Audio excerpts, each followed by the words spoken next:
You can send your queries to your supervisors. Side by side, you have my email address, and you can also share your problems if there is any with me when you are going through that process actually. But in today's session, we are going to discuss this uh, dissertation process, planning and execution part.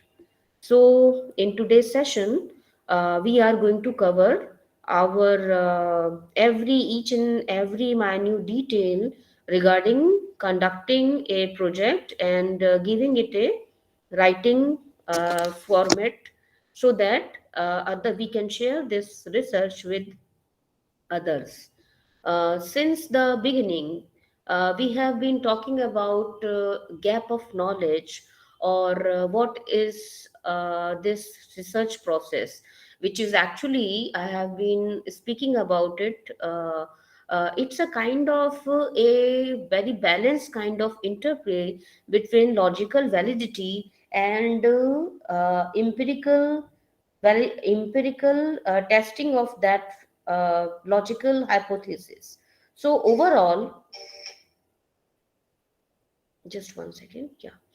So overall, today we are going to discuss clearly those steps that are part of this process. So basically, this dissertation is all about conducting a short research study by combining the theoretical part as well as your empirical verification related to that particular specified objective that you have taken as the target or the objective or basic queries that you want to explore in your research. So this is not a kind of thing where we are actually going to prove something by our study. Rather, in this attempt, we try to identify what have we earned in the existing body of knowledge on the basis of review of literature. It can be any area. For instance, it can be any area from rural development like drinking water facility and its accessibility to that village community. So before this kind of study, we have to go through actually to the existing body of knowledge, which is again in normal sense, you can say that review of literature. There you are supposed to find out gap of knowledge. What is basically gap of knowledge?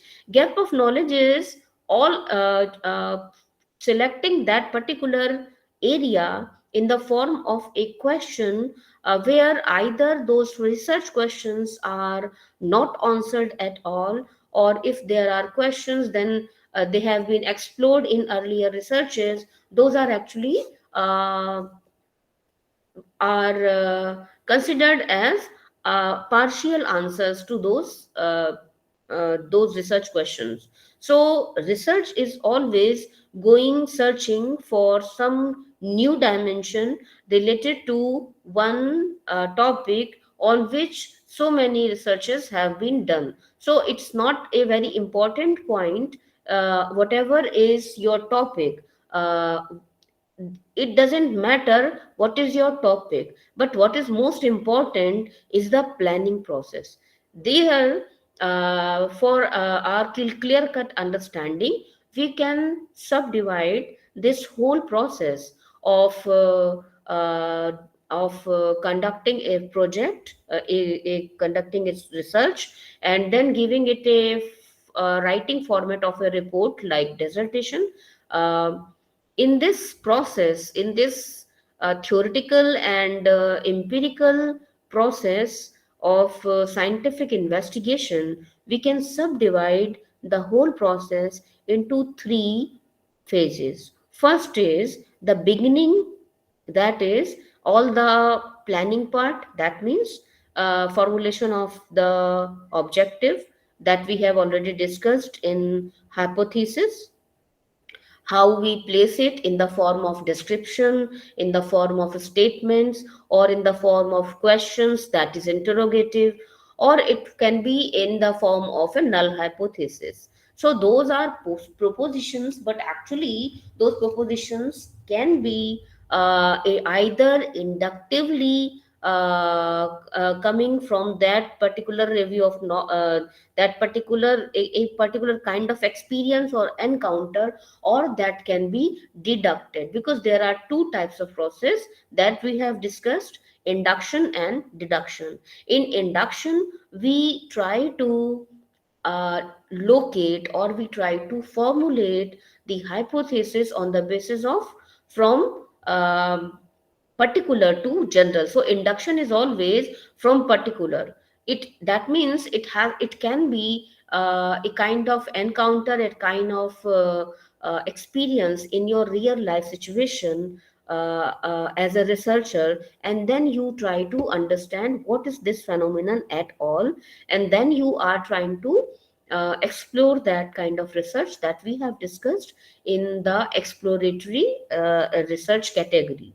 Then again, deduction is actually from general to particular. That means that can be very supportive for or conducive for descriptive kind of research, in which we are going to talk about like drinking water facility and factors those are related to that. So actually we have to specify that particular area where we are trying to understand factors related to that particular topic, that is drinking water facility. So there are so many things, but in the planning process, before we are going to conduct this study, we have to plan this study. That means the beginning is always uh, involves lots of planning for scientific investigation, so that we can ensure the least errors, the least bias, and we have to plan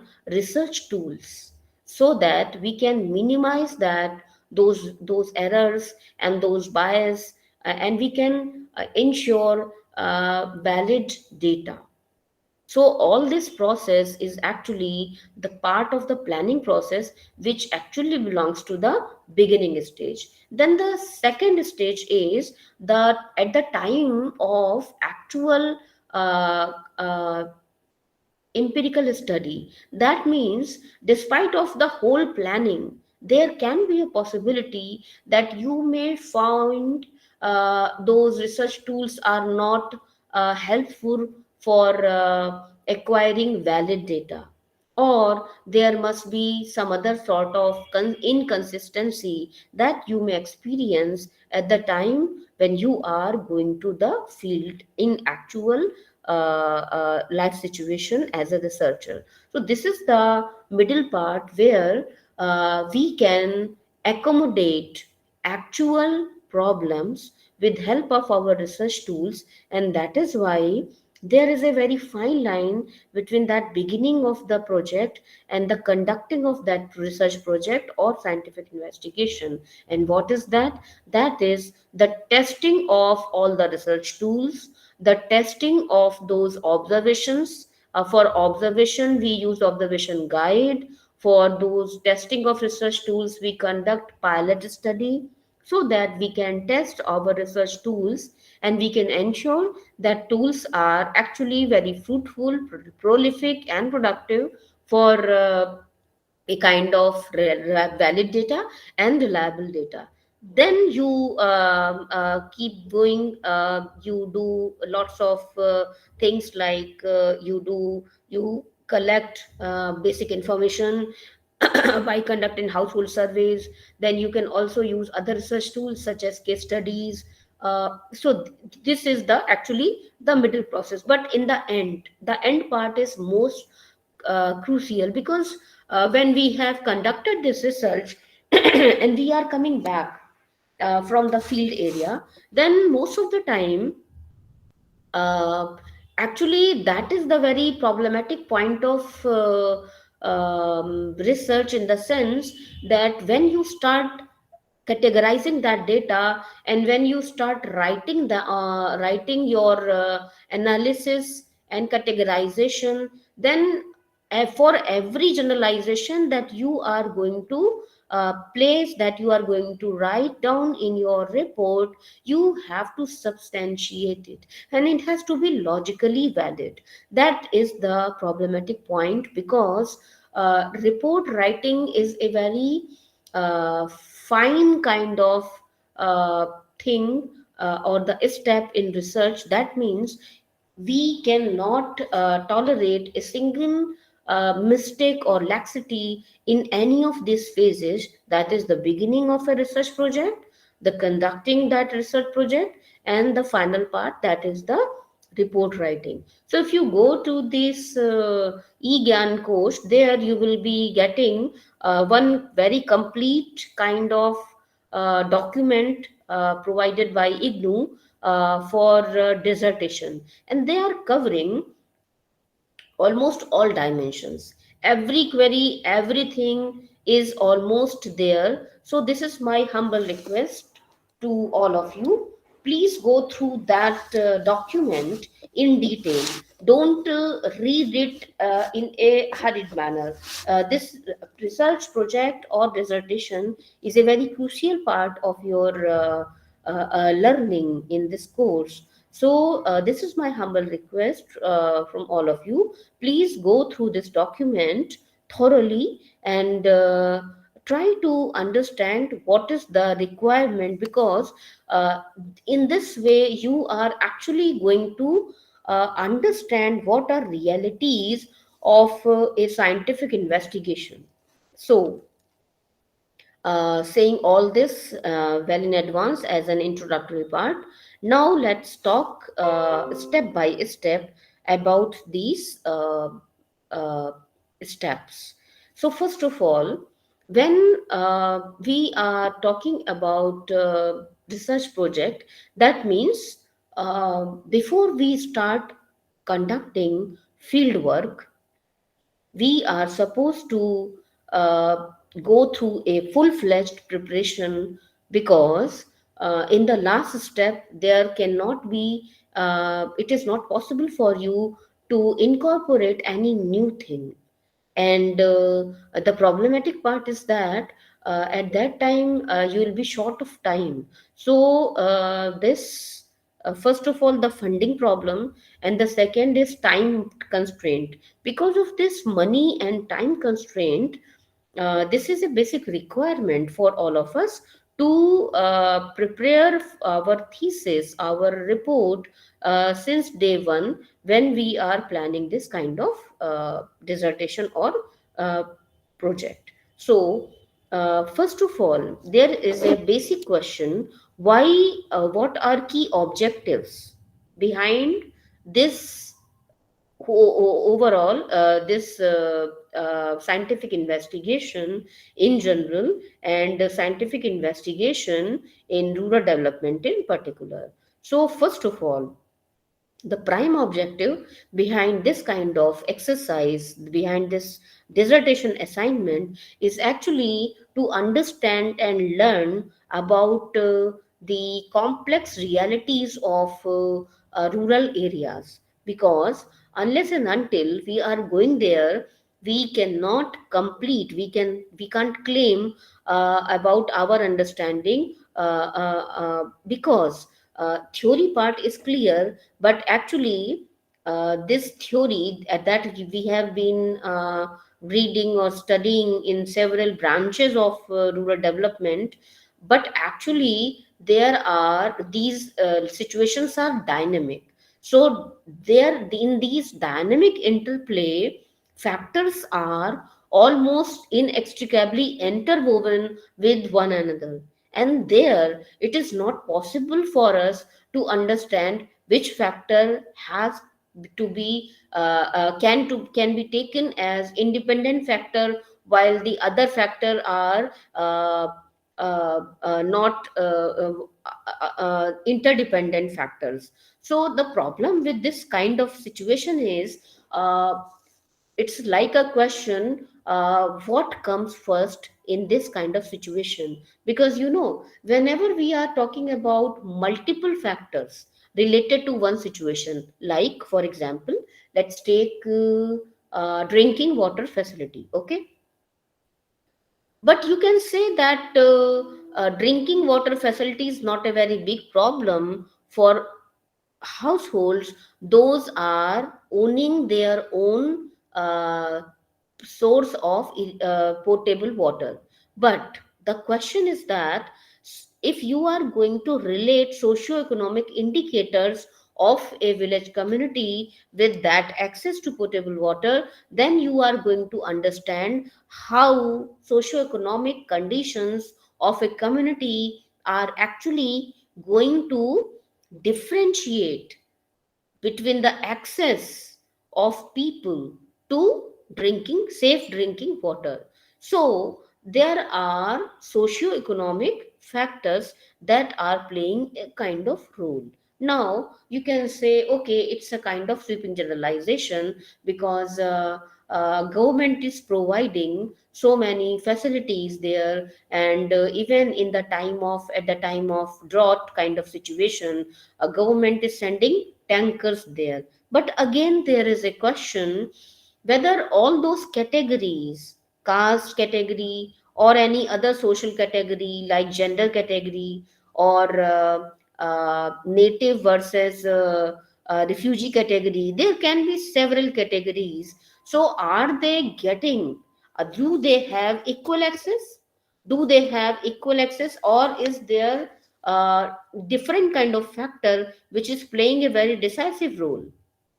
So, the first objective behind this kind of exercise of conducting the whole research project and giving it a kind of report writing in the form of a dissertation and then submit to your supervisor is to understand actual reality of what we have been learning in this course in the name of issues of rural development.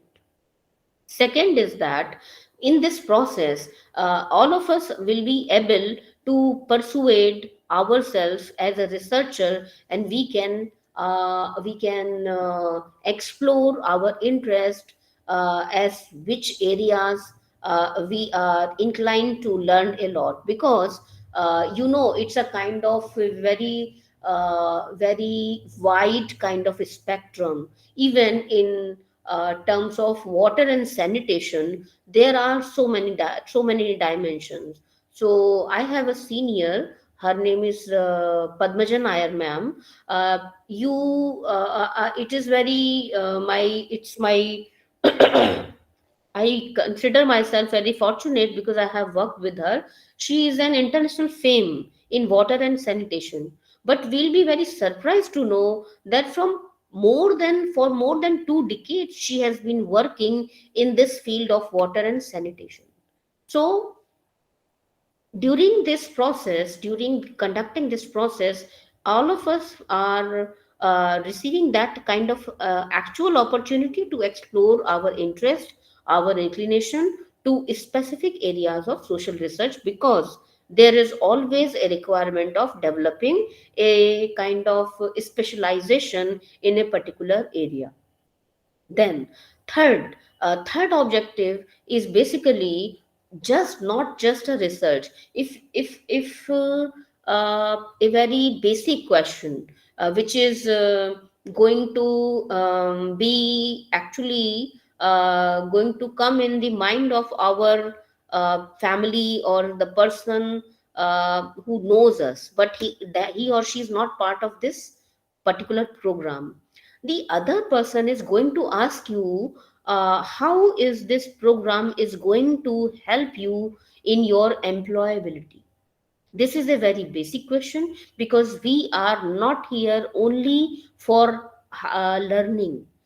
Somewhere this higher education is also related to your skill, to the higher measures of employability. So what is the basic profit behind this kind of exercise? Actually, this dissertation is going to help you, because this is going to help you to learn, to gain that practical knowledge which is actually required for conducting research in field area first of all. Then if you are if you are going to compare the salary structure of researchers who are actually very good researcher but in the field, they are neither able to write those wonderful reports, nor they are able to present those reports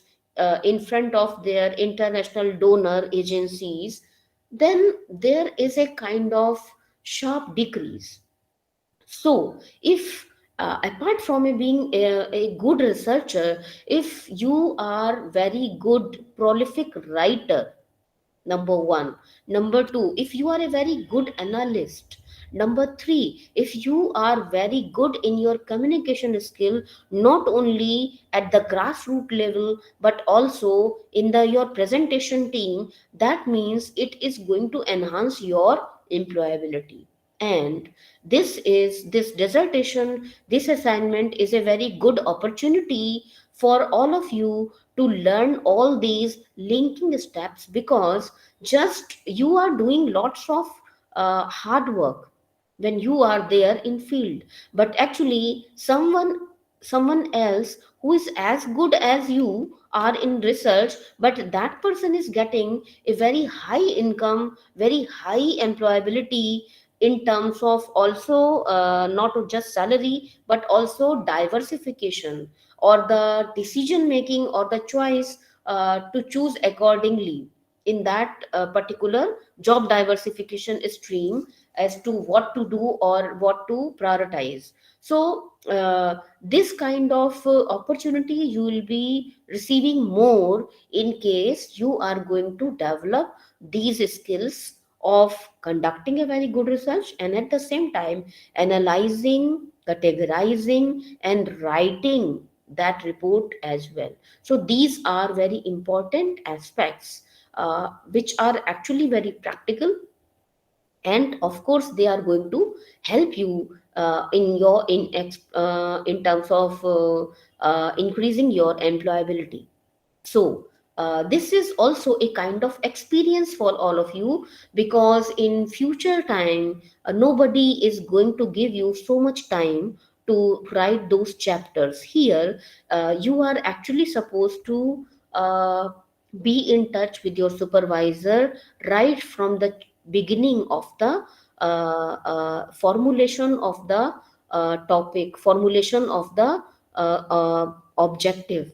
So you can choose your topic accordingly, but you have to place it in the form of a question so that a good research around it can be conducted. But again, before you complete this research, there has to be a plan regarding chapterization. How are you going to write your chapters? There has to be a tentative plan, and you can discuss this step by step with your supervisor. So, my dear friends, you are getting here a very good opportunity to learn how to write professionally, how to uh, develop, how to finalize a report which is which is actually very prolific, not only in terms of expertise but also in terms of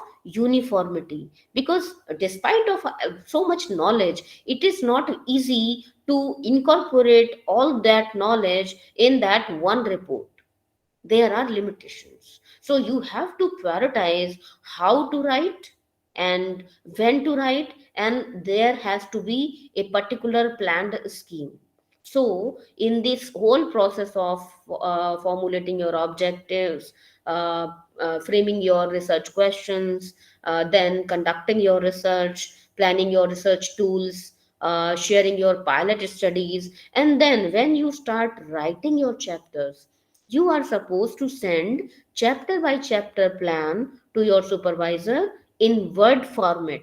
Microsoft Word file, so that they can read, they can comment, and you can work on those comments. So this is a very good kind of opportunity for all of you. uh, Now, let's talk about something which is theoretical, because it is very important, that this project is actually a kind of indirect and enabling method, so that you can you can acquire practical knowledge into the nexus, the dynamic interplay between logical validity and empirical verification. Till now we are just discussing it as a topic, but once you are going in your field, then you can take this as a practical learning experience. So whenever we are going to choose our topic, we have to identify not only what is our interest, area of interest. At the same time, we have to understand, do we have access to update information related to that particular topic? Can we acquire, can we accumulate, can we process all that information on that particular area?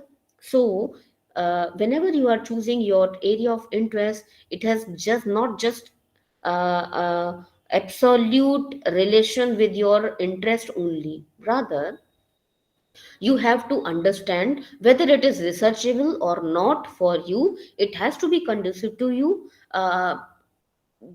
If you are living in a town area, then it is possible for you to focus on the linkage between a town and a village community. Or in case if you are living in a particular area where village community is related to some particular, some specific community is there, then you again you have a great opportunity to focus on that. So first of all, it is not only our interest in that particular area, but we have to understand how conducive it is going to be. So always choose your topic related to that particular contextual understanding where actually you are living in right now.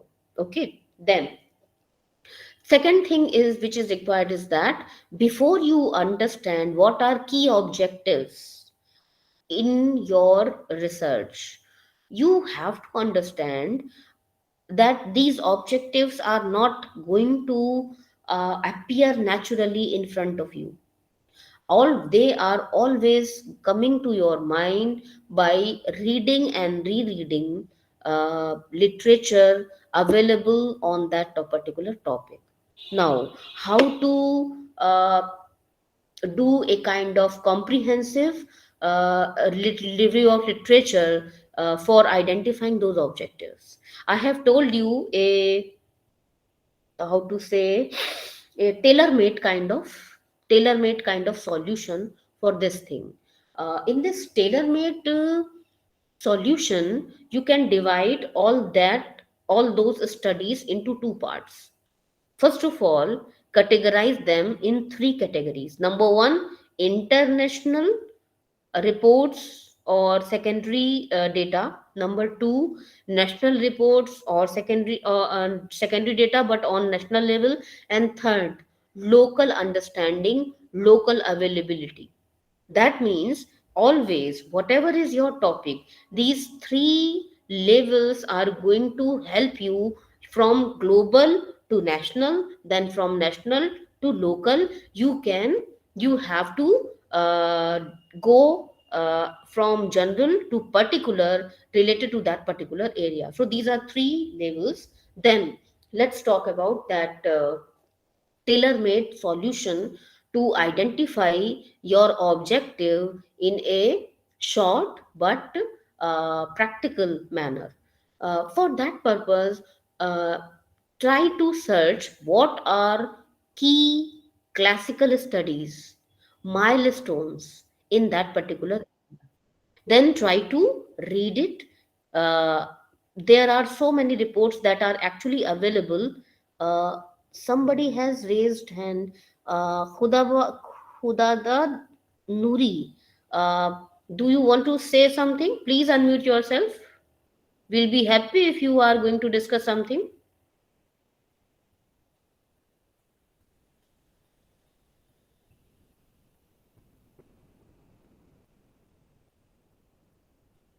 uh, is that a mistake? I think, ma'am, he raised his hand mistakenly, if I'm Okay, not wrong. okay. Okay, yeah, I guess the same thing because we are not getting any response. Anyway, thank you, Amin. Um, is there anything that you guys want to ask something?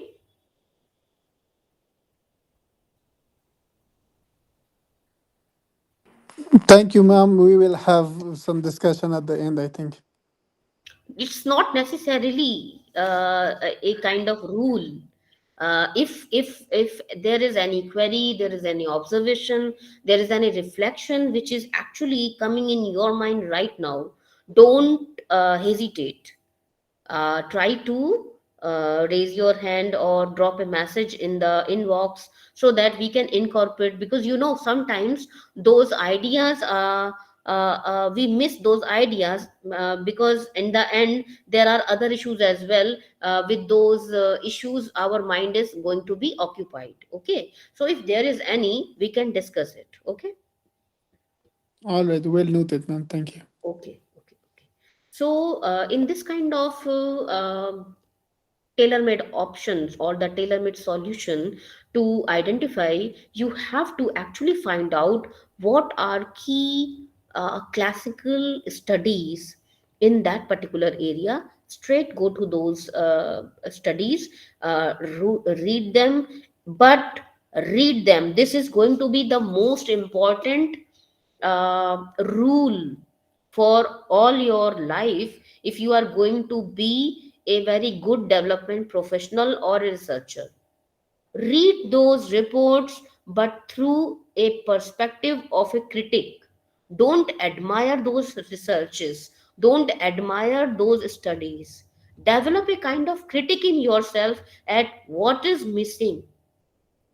That critic is going to give you those particular questions. So once you have covered 2 to 3, 3 to 4 classical studies, then just go immediately to the update researches in that, again in that study, but every time those levels have to be there, like what global studies are saying, then what national agencies are saying, then what our local authorities are saying. That means the actual data related to that particular local setting, because that is going to give you a contextual perspective to your research problem. So this is a kind of a very helping kind of module uh, which you can follow at the time of this research project.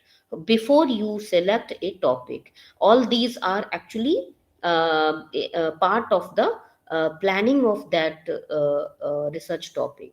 Then how do we select topic of a research? There are those are specific rules that are always common, and those are already written there, and they cannot be compromised. That is why we can call all those as universal or the basic uh, format that is supposed to be followed for selecting a topic. That is suitability of a topic or the relevance of that topic. Like if you are going to talk about something very weird kind of rural trend, which is actually no doubt important, but it is scattered. It is not in not apparently it is not apparently in enormous cases of impact in the sense, if you are going to talk about food insecurity, that is going to be very important. If you are going to talk about employability, then it is going to be very important. But suppose you are going to talk about renewable energy sources in rural development, so this is going to be somehow irrelevant in the sense that this is a kind of very advanced kind of infrastructure which can be selected only area wise. So, before you choose your area of topic, try to measure that in terms of relevance. The more the topic is relevant, that means there will be greater availability of literature, greater availability of previous researches, and greater availability of the deep insight in your topic. That means you are getting better chances of conducting a very good research. Then second thing is feasibility of data collection within the limited time frame. As we all of us aware about this program, this is in case of PG, this is a kind of 2 years program, and in the first year you are going to get that topic, and by the end of your final semester you are supposed to conduct a research, original research, and write it under the guidance of your supervisor, and you have to submit it. It has to be your original work, it has to be uh, uh, your authentic research. That means you can't spend 5 years on that. So topic has to be again precise and limited in the sense it can you can't take a very longitudinal kind of a study. What do we mean to say longitudinal kind of study? Suppose we are studying disability among children. So, a disability based topic, particularly among children, can be traced very well by conducting longitudinal study. That means you have selected your subjects, and then you are going to conduct interview, full length interview with those with those subjects as well as their stakeholders, I mean their caregivers, their parents, their medical professionals. Those are actually helping them to be independent in their life. And every after a particular stipulated time limit, like 1 year or 2 year, you are going there to repeat your research so that you can have a better understanding in not only just the disability issues but also the process of coping with that particular disability. This is called longitudinal study because after every 2 years or 5 years you are going to conduct that study, and you are doing that for a very long period of time. So it sounds very interesting, it sounds very prolific, but can we do this in this particular course? Not at all. Why? Because here we are giving you a limited time frame. So, whatever is your topic, whatever is your research, time constraint and money constraint, these two are very important constraints that can ruin your research. Or if you are planning accordingly to your time frame and your money frame, that is funding frame, then you can do a very good research. So, the most important thing, secondly, is that possibility of time. That means if you have suppose uh, 6 months for a project, don't try to go for that to go to that particular field for whole 6 year for whole 6 months. That is actually ruining possibilities of a very good research. Why? Because you are supposed to conduct only 1 month, the whole 1 month duration in the field study, but you are supposed to read a lot, before you go for that 1 month period to stay in that particular empirical study. Okay, and then when you are coming back again for writing that, for data analyzing, for categorizing, for tabulation, for analyzing that data, again you need a very good amount of time. And then after, once you are going in that writing stage, again you require a lot of time. And sometimes you are sending your draft zero draft, we call it draft, because those are not final unless and until our supervisor is suggesting us certain comments, certain suggestions, certain corrections, certain standard style of writing, numbers, words, or figures, or analyzing data.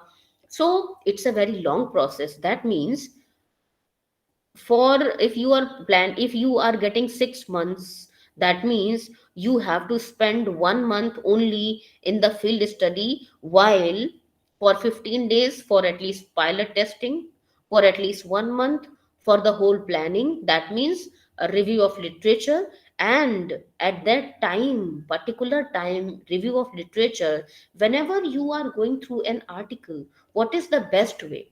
The best way is to summarize that whole article in your language. Write it down there. The moment you are going to finish it, the moment you are going to completely read it, you are supposed to think about it, reflect about it from a perspective of a critic. Try to question that article and try to summarize that in just one para. In points you can write what it is how this article is going to help you in your particular research. And unless and until you are going to cover this complete information in your own original words, please don't start reading another article. So this is a kind of a rough format or the zero draft of your first chapter, that is review of literature. So it is a very important kind of thing. Then distance from your place, because it's a practical problem. If that place is very distant for you, that means it is not easily accessible for you. So in case of any particular problem, like you got certain kind of technical issue, like your recorder had got some problems, or your laptop is not working, then how are you going to tackle with those issues? So distance from your place in this kind of limited time frame study has to be limited. But once you are working in a very full-fledged organization, then you can go anywhere. And let me share one of my experience. In this year of 2013, I was part of a child rights based study, and the donor agency was I'm missing right now the name. Save the Children, yes. The organization's name was Save the Children, and they asked us to conduct a study. At that time, I was part of that analyst team, and I was a research analyst in that team. So I was not supposed to go in the field as such. In the beginning of that particular project, when we started our research, the donor agency was very happy with the planning process. Then the with pilot study, everything was going well. But in the middle of the things, like we have started data collection with help of a very large team of researchers. But actually the data that we were getting, donor agency was not happy. They were completely dissatisfied. So they told us to include some people from our senior research analyst team in that particular study, so that we can guide those field area researchers to get a good research, valid research, particularly case studies and focus group discussions.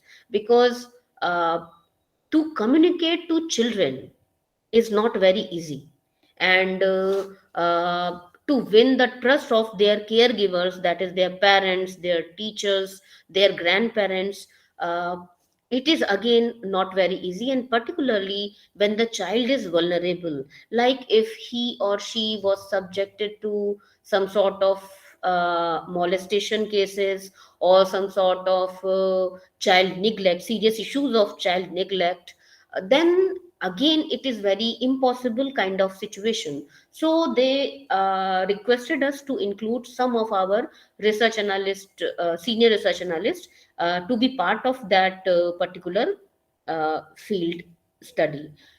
At that time, my senior, my boss, he requested me to go to the field study, and three of us all were senior. They were much more senior than me, and three of us were very willingly ready to go for that particular study. And that was a very problematic kind of situation, uh, because those remote areas are located in a very distant village community, and it was not possible for all of us to go and come back. That means we were supposed to live there for a longer period of time.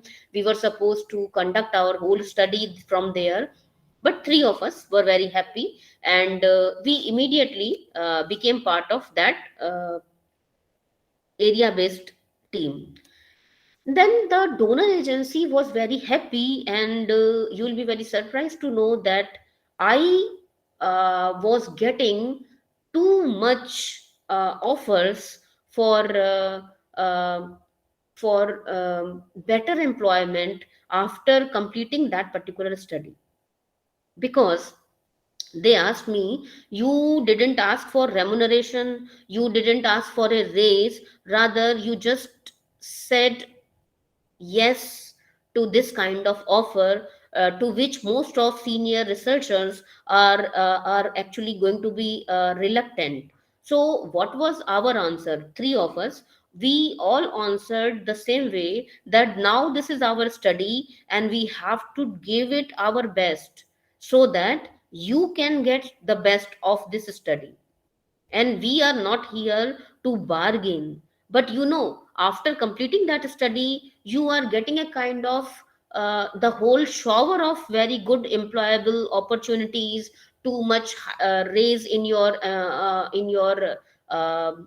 payment remuneration. So this is going to be the best part of your research. That means if you can conduct this kind of study, where uh, actually you are not there only for just for the sake of your work, rather you are dedicated to that kind of research, complete and comprehensive research, and you can do everything to not to compromise the validity, the reliability of that data. That means you are going to reap so many benefits after you accomplish this kind of study. So before you choose a particular topic, all these practical problems like distance from your place, the place where you are actually going to stay, and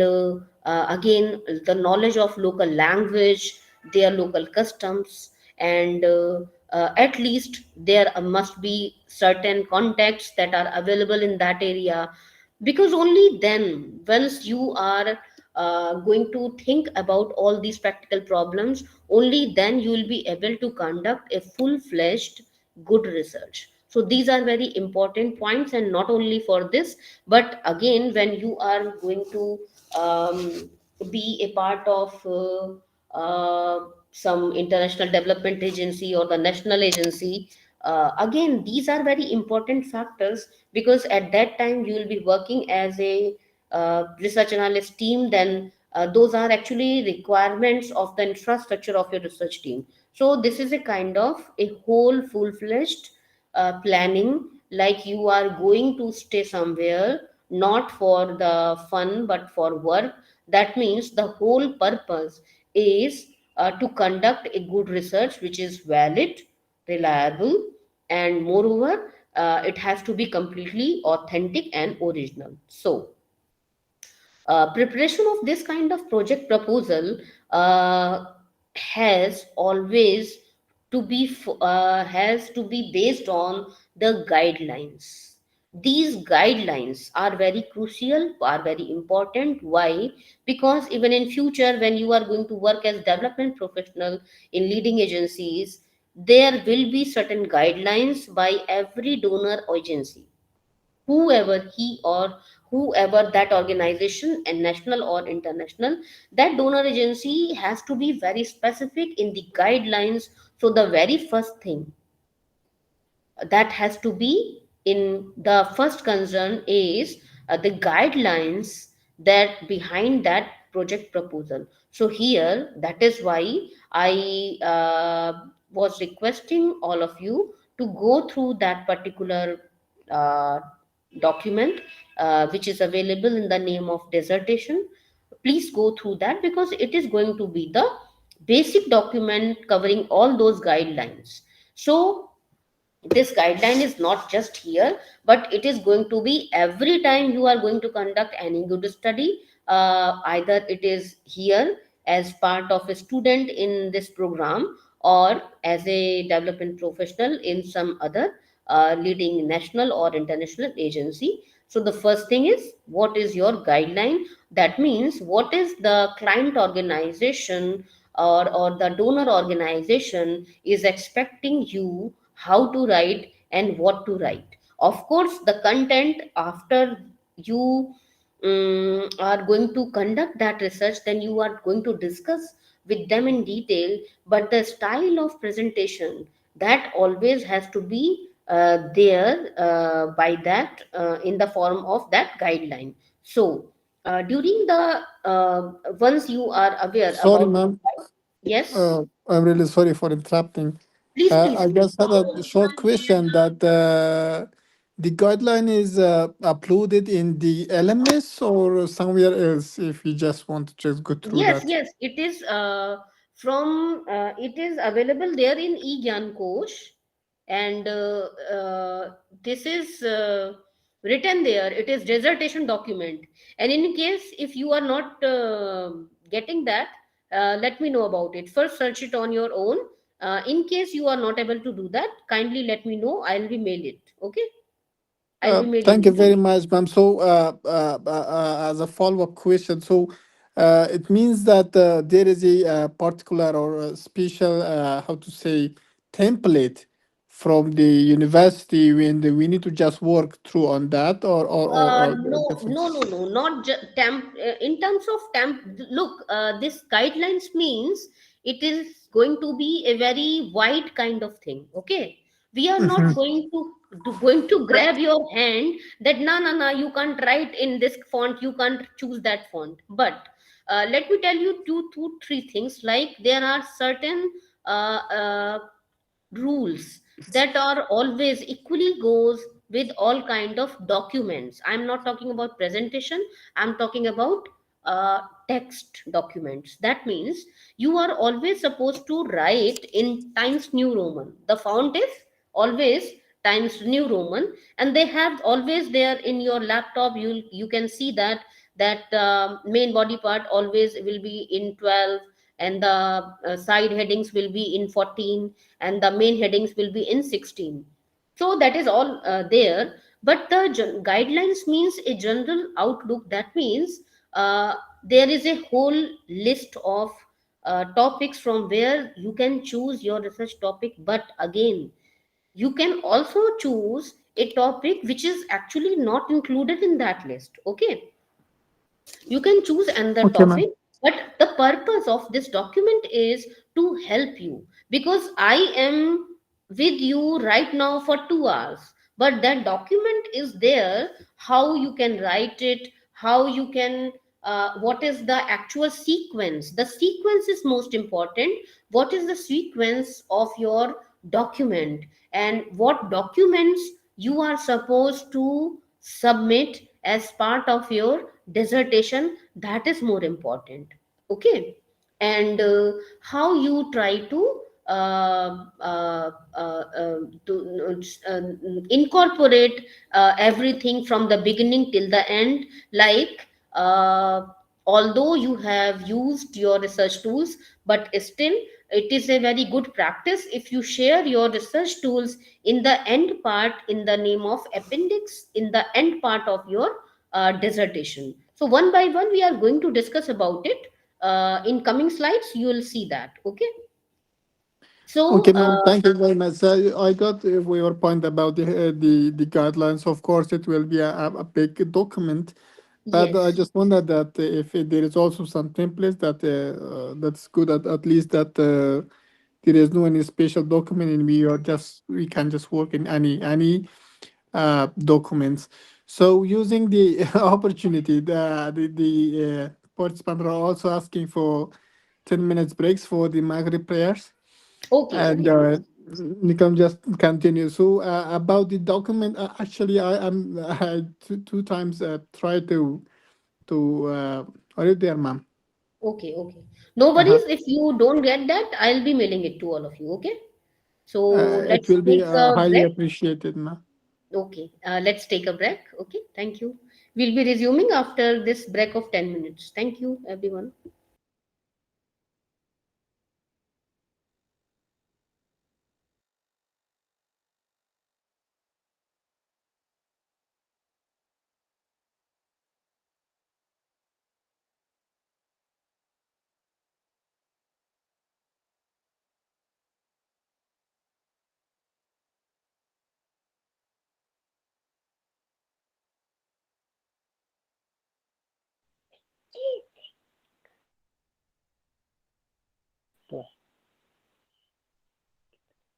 Also, take it.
Ma'am, I think it takes almost 15 minutes. If you could just resume.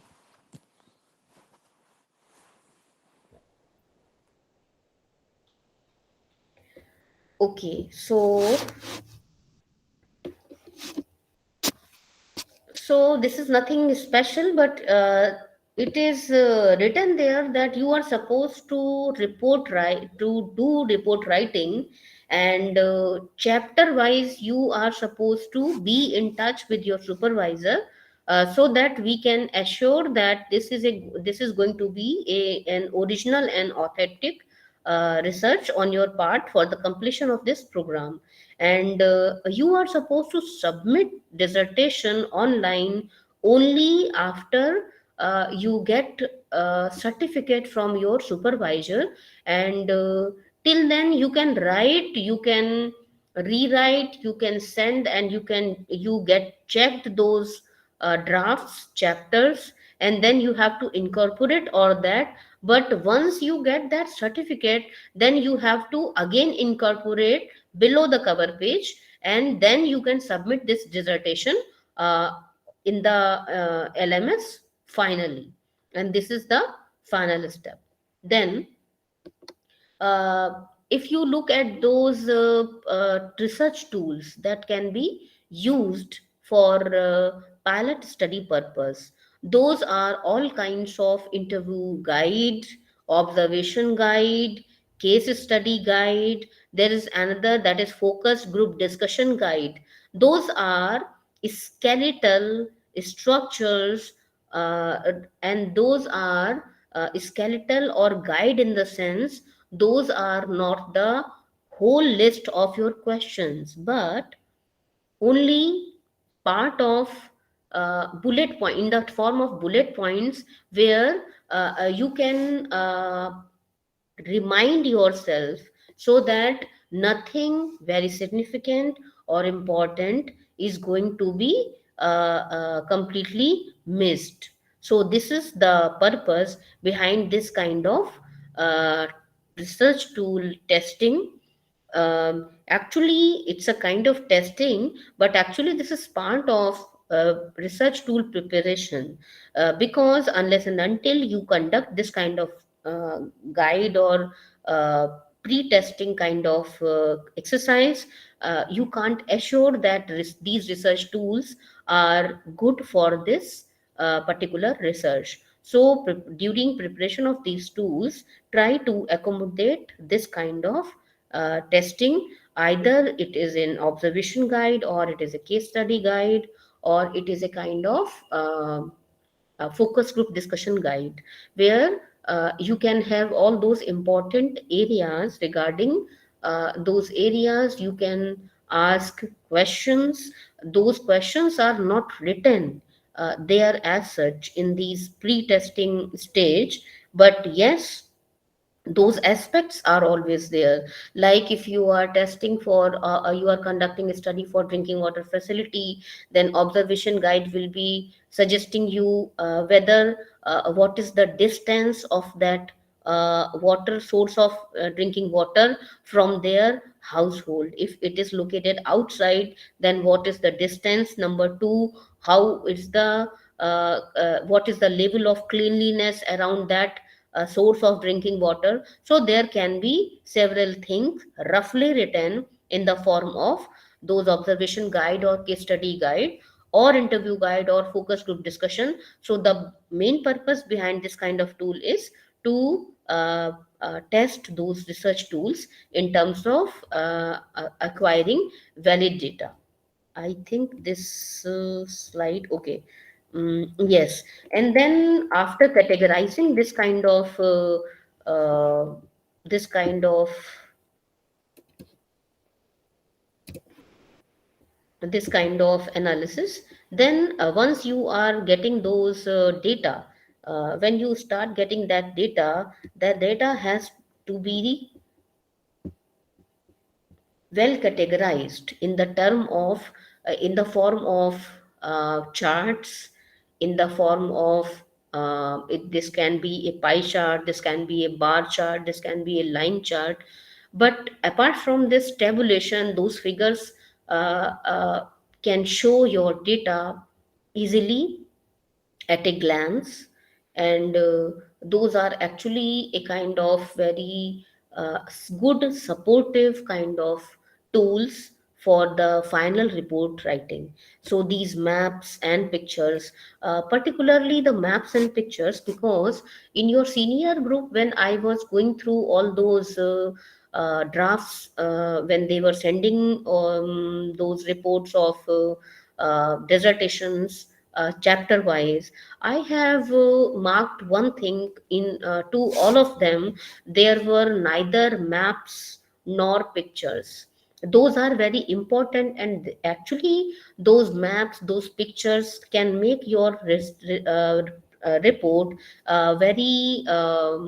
very presentable and very professional, and always show those with exact information writing below that particular figure or that particular picture.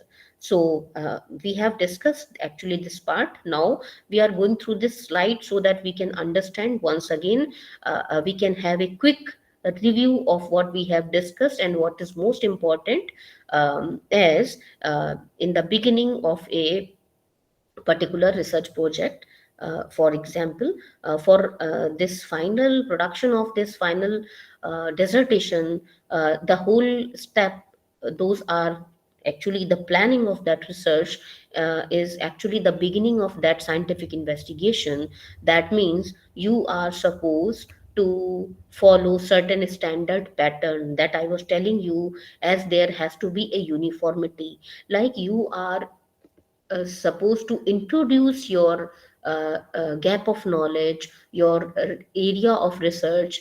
Like you can't just start introducing directly as drinking water facility is my sole area, is my prime area of research, and we have conducting this research here. No, this is not the way. Rather, there is a good pattern, in the sense that standard pattern means you have to talk as how this problem of safe drinking water is crucial to overall quality of life. That means you are supposed to locate your topic in global framework, then national framework, then local framework, and this has to be a kind of standard. And never ever you can write with your imaginary, number one. Number two, with your preconceived notions. Whatever you are going to write, there has to be a kind of substantiation behind every para. That means I am nobody to tell you that safe drinking water facility is actually a very important aspect of quality of life. I have to substantiate it on what report, on the basis of which report, on the basis of which article, on the basis of which study I am writing it down there. So when I wrote that, I actually had to give that particular authentic source behind that information, because I am the researcher. I am going to talk about, I am going to discuss about, I am going to present my research area, and I can't claim the full and final knowledge in the beginning. So this is actually the way we write those, the way we start writing that particular research area. And then there is the main body and the end part of that research document. So here, the overall importance of this beginning process is the basic the planning process, where we have to locate our research area in a completely systematic scheme. Okay, and then let's talk about the main part and the main body part and the end part. The main body part, that means you are going to give all that information in a well composed scheme of chapterization. There can be 4, 5, or 6 chapters, uh, but mostly we don't increase, we don't emphasize to increase the number of chapters, it has to be logical enough. Like you can write the whole report in 4 to 5 or at maximum 6 chapters, and the last chapter has to be uh, summary and conclusions. Then writing style that I have told you, whatever you are going to write there, either it has to be substantiate either on the basis of secondary data, that means the review of literature, or the primary data, that means on the basis of your research. So in case you are writing that on the basis of your own research, that means you have to substantiate it with help of those tables, with help of that figure, with help of that map, with help of that picture.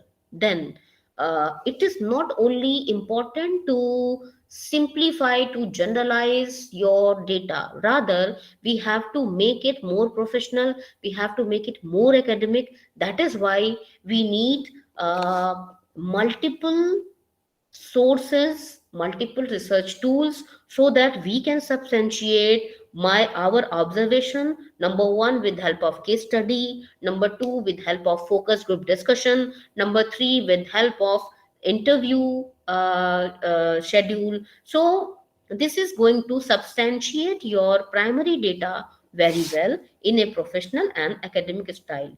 Then referencing is also, there are only three types of proper referencing. You can search for it, and you can follow that, and in the guidelines they have already also mentioned it. Then typing and production, basically the main problem is going to be there if you are going to delegate your typing and your production of that research to someone else, because in that case that person is actually expert in computer. But here it is not just a matter of computer knowledge or presentation knowledge.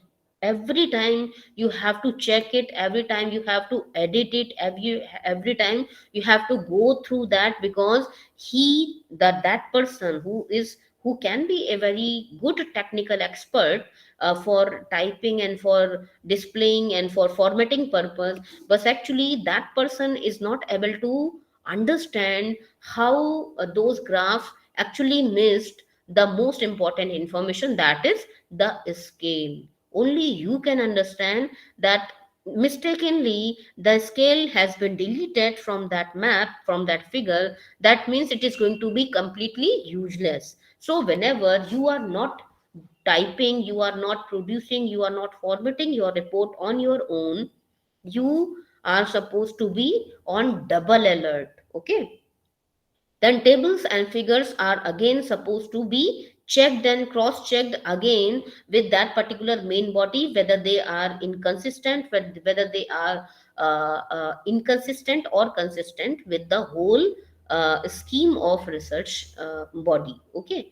And then in the last part, that is not only the references, but in appendices you are going to show everything which cannot be made part of the main body. That means your research tools that you have been used has to be there in the end part of appendices. Okay. And for that purpose we again divide our appendices, like this is appendix A, this is appendix B, this is appendix C. So a final report of a research exercise can take multiple forms. Whether you are writing for a development agency, whether you are writing for a development uh, a project or funded by your government, or you are writing it for the completion of this course. So every time your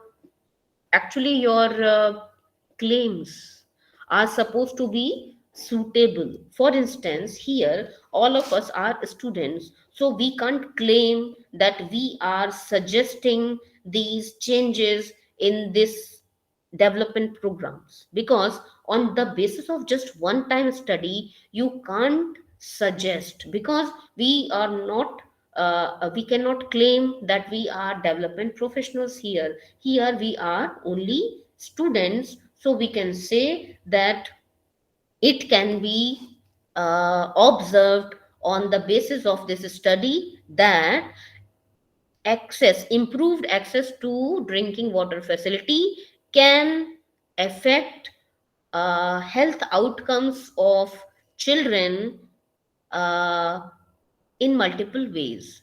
So there has not to be a deterministic kind of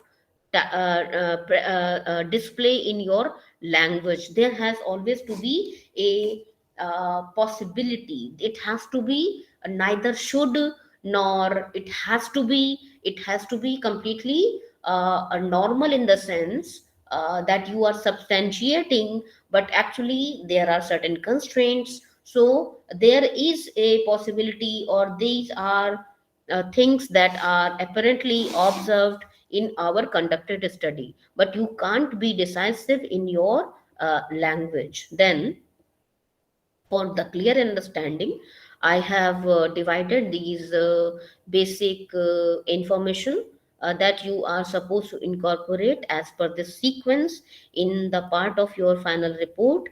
In the beginning, that is the cover page, the title, then the second cover, then the acknowledgement, then the content, then list of tables, list of figures, and even let me show you one more thing.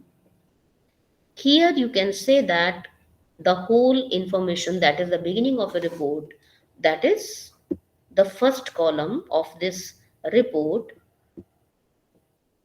has to be very important because again it is my again my observation which I am sharing with all of you.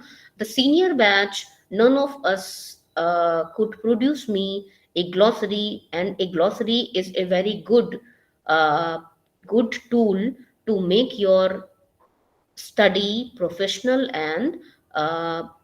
professional and reader centric.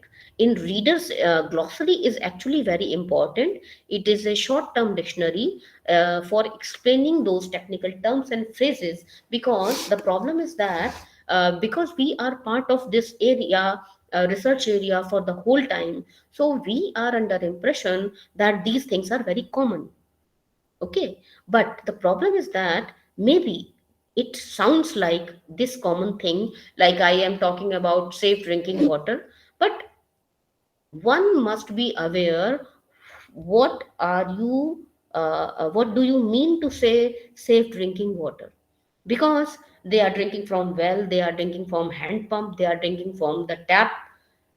But the whole issue is that they are never bothered about the cleanliness of the source, the distance of that source from their own place. But once you are going to define that, that means actually you are writing this report for the commoner. So the prime purpose of this whole professional report writing is that one commoner who is going to read this report can make out in a very lucid manner what you are trying to say. So whenever you are writing, you have to ask one thing from yourself, whether someone who is not very familiar with this topic can understand my point. And there you can always give just one page to read someone else that please go through this and let me know whether you can understand it or not. The main problem with the report writing in this stage, when students are writing, actually they write lots of things in one statement. That means it is going to be very problematic kind of thing. You are thinking that you are writing very clear cut, but actually because you are writing so many things in one statement, so number one, there are very high chances of grammatical mistake. Number two, you will be never able to explain creatively. Research has to be creative, research has to be innovative, so always try to write. Let me tell you one thing, most of the time the same comment I am going to all my PG students, whether I am teaching here or in my college, or I am uh, discussing with your senior batch. every time I have the most of the time, this is the one of the most remarkable comment that I have been giving them, requesting them to write in short and lucid sentences. Don't try to choose very difficult words, because we are writing these reports for the commoner, for the person who are not familiar with this area. People those are familiar with our research area are already development professionals. So your writing style has to be very clear cut, and citation is very important to make your research very authentic. Okay, then uh, this is the web based document referring, this is available on your website. Still, if you are not able to get that, kindly let me know. I'll be mailing that document to all of you. And here again it is written that whatever cannot be the part of main body, you can send it, you can incorporate that in the end part, like appendix A, appendix B, appendix C. And it is a very good practice to engage your reader, your donor, your clients with all that information that you have gathered, because it is of no use if it is lying there in your drawer. So let it go behind that report in the title of that appendix. So it is a very important kind of thing. Now I am going to uh, stop my presentation, and let's start our discussion. But before that discussion, I would like to invite all of you. We were talking about one activity in last session. I was requesting all of you to come with one or two case studies so that we can develop clear cut understanding in the complexity of our research, which is basically going to be the based on development issues particular to the rural communities. So, can I expect someone from all you learners who can present some study, discuss that case study? Please unmute yourself and start sharing that case study.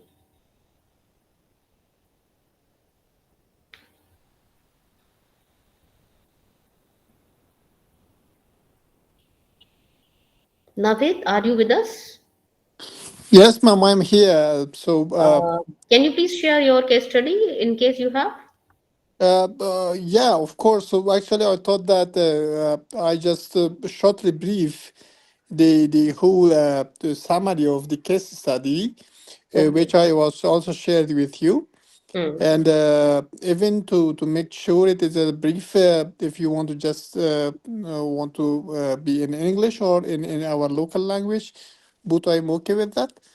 But I did not made it in a presentation, but I just make No, it no, no, not just short. presentation. It's just part of a discussion, so that you can help your learners, you can your fellow learners, to make them understand how things that we actually assume about development issues are actually in stark contrast, are somehow very different than we assume. So there is a kind of sometimes there is a kind of complex situation. Okay, thank you. Uh, Language you can choose. You are free to choose your language. Okay. okay, ma'am. So I just want to just share and talk about the case study, which was titled actually "The Leverage Low State Capacity for Economic Development," or a case study of a Tajik Afghan cross-border markets, which was done by Oliver Miss Person Smith from the University of Oxford, UK. They have just conducted this case study about the cross-border market, which is located in the both Badakhshan, Afghanistan, in Badakhshan, Tajikistan. I just want to ask the participant if they wish to listen this study in English or in Persian. Then I will just continue shortly. نوید جان اگه به زبان داری بگو این خوب میشه. Okay, so Mama, participants are asking that we need to just switch with the Persian in local language. So, You can go ahead. But تشکر. I'll be asking you again for that, okay? Because for Oh, me it is difficult, and I am also willing to hear something from you, okay? So uh, right uh, now you please discuss with your friends, okay? Thank you. sure, ma'am. So we will make one other session, and we will have these discussions briefly there as well in English language. همکارای عزیز، دوستان بسیار نهایت و عزیز، قسمی که استاد هفته دیگر خواهش کرده بودن تا کیس استادیایی که اونا کسانی انجام داده باشند در محل منطقتون، چی میتونه محلی باشد، چی میتونه ملی باشد و چی میتونه بین‌المللی باشد، با ما شریک بکنین تا که ما ببینیم که چی استادی ها بودن، در چی مورد ها بودن که در حقیقت خود از این شما بهتر میفهمید که استادی یعنی در امو ریسرچ است که انجام دادن. ما دو دونه کیس استادی و ریسرچ به دکتر پریان ارسال کرده بودم که از اون جمله یکی از او را من انتخاب کردم که بسیار دلچسب است، درباره بازارهای مشترک ما بین تاجیکستان، بدخشان، افغانستان و بدخشان تاجیکستان بود که این استادی توسط یک شخص به نام الیور میس پرسن سمیت انجام شده که از دانشگاه آکسفورد است، آکسفورد لندن. اونا ایر انجام دادن که خب در مقدمه اونا سر از این تاکید میکنن که چگونه بازارهای مشترک میتونه که تاثیر در روی اقتصاد یک جامعه داشته باشه و به خصوص جامعه که ریموت باشد، جامعه که باردر دیستریکت باشد یا ولسوالی مرزی باشد و به می خاطر.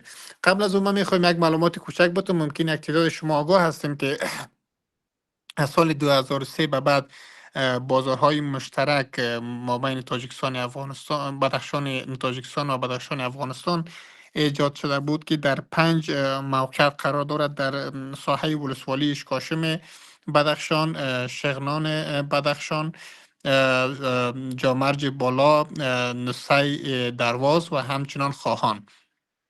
اینجا 5 دانه کراس باردر مارکت یا مارکت های به حساب بازارهای مشترک است که هفتهوار فقط هفته یک بار روزهای شنبه برگزار می شود.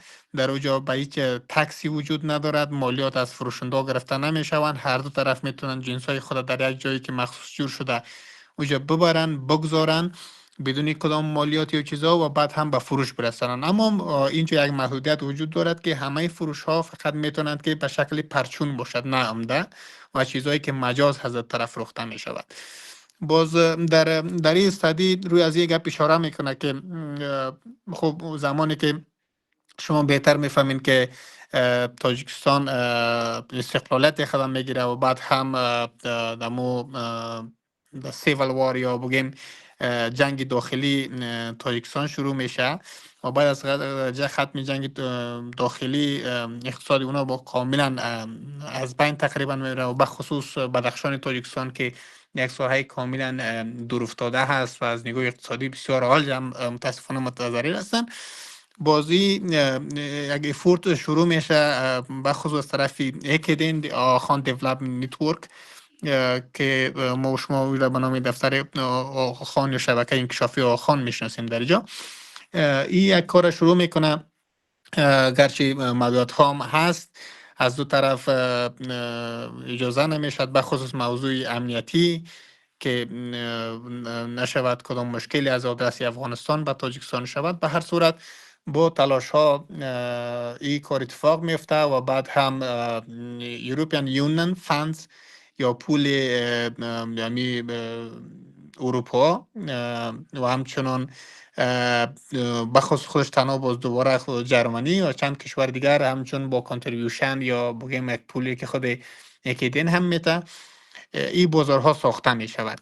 این بازارها نه تنها ساختنشون به از خود شما میفهمین که مرزی که بدخشان تاجیکستان و افغانستان را جدا میکند توسط دریای آمو هست و اینجا نیاز می شود که باید در اینجا پلها هم ساخته شوند و در این 5 مرحله که من قبلا ذکر کردم 5 دانه پل ساخته می شود و بعد هم بار اول با مارکت ها یا بازارها در طرف تاجیکستان به خاطر از اینکه امنیت در دست خود اونا باشد ایجاد می شود که از زمان به بعد پرکتیس آغاز شده بود و بعد مردم روزهای شنبه می رفتن جنس می فروختن جنس تحت تبادله می کردن که ما را بارتر سیستم میگیم و بعد هم به می رقم پیش می روند در این محلات. خب باز بعد از تغییرات در ساختار حکومتی برای یک چند مدت محدود بسته بود که خوشبختانه تقریبا یک 9 ماه پیش دوباره این مرکز باز میشه دیگر. اوجا میگه که یک چیزی که بسیار مهم است ولیور در مو که صدیش میگم موضوعی است میگه که سپیشال اکونومیک زون هست، یعنی جایی که در اوجا مردم بتانن یک ساحه اقتصادی مخصوصی را ایجاد بکنن. بعد در این تشریح به این میشد که چقدر تاثیر داره. تاثیراتش همی است که دو طرف که هر دوشان باز مراکز شهرها مثلا از فیض آباد مرکز بدخشان و همچنان از دوشنبه مرکز تاجیکستان که تقریبا از خارق تا دوشنبه 16 ساعت راه است و همچنان هم از شغنان اگر دروازها را بگیم 3 روز ده برمیگیره تا به فیض آباد برسن. این باعث از این می شود که بتونن همون لوکال پروداکت ها که در طرف وجود داره با همدیگر شریک بکنن، از این استفاده بکنن که خودی از این در دراز مدت باعث از این می شود که اقتصاد ساحه به حساب رورال ایریا یا بگیم ساحات روستایی انکشاف پیدا میکنن و تاولی هم از این بهره میبرن استفاده میکنن. دیگه شما بهتر میفهمین که کیس استادی ها در اینجا تمام نمیشود. کسی که استاد گفتی میتونه دوامدار باشد، میتونه که سالهای سال پی هم مردم رو انجام بده تا ببینه که چی تغییرات دیگر پوزیتیو یا نگاتیو آمده. اما در کل چیزی که بسیار خوبی اشاره میکنه موضوع تغییرات است و واقعا هم چیزی که ما مثلا خودمون ابزرو میکنیم یا میبینیم همین است که تغییرات بسیار کلان اقتصادی به خصوص به مردم محلی ایجاد کرده که او تانسته از همه مهمتر همون سپیشال اکونومیک زون است که ایجاد شده و تونسته مردم به طور سال از اون دو طرف استفاده عظیمی خودش ببره و بعد هم مردم تا میتونن که حداقل دسترسی به مواد اولیه غذایی که هست در دو طرف داشته باشن، اونا رو بگیرن مثلا استفاده بکنن، نه تا کالاها و دیگر موردها به یک نرخ بسیار مناسبتر و خوبتر. ما در بعد از اینکه تغییر رژیم ساختار بعد از اینکه دوباره بازار مشترک باز شد یک روز سر زدم به بازار مشترک اشکاشم. خوشبختی در اینجاست که بزرگترین فایده را بگیم در کل آلا هم ما افغان ها از این سمت میگیریم، چون خوشبختانه سرک غیر از فیض آباد تا اشکاشم رسیده، بسیار سرک استاندارد و معیاری هست، جنس به قیمت ارزانتر میتونه اشکاشم بره که برعکس اشکاشم تاجیکستان افغانستان که چیزی در حدود 8 ساعت نیاز داره که تا خارق برسد که مرکزش بدخشان است و بعد هم 16 ساعت دیگر تا دوشنبه که به اونا مواد غذایی همه جنس به قیمت می شود.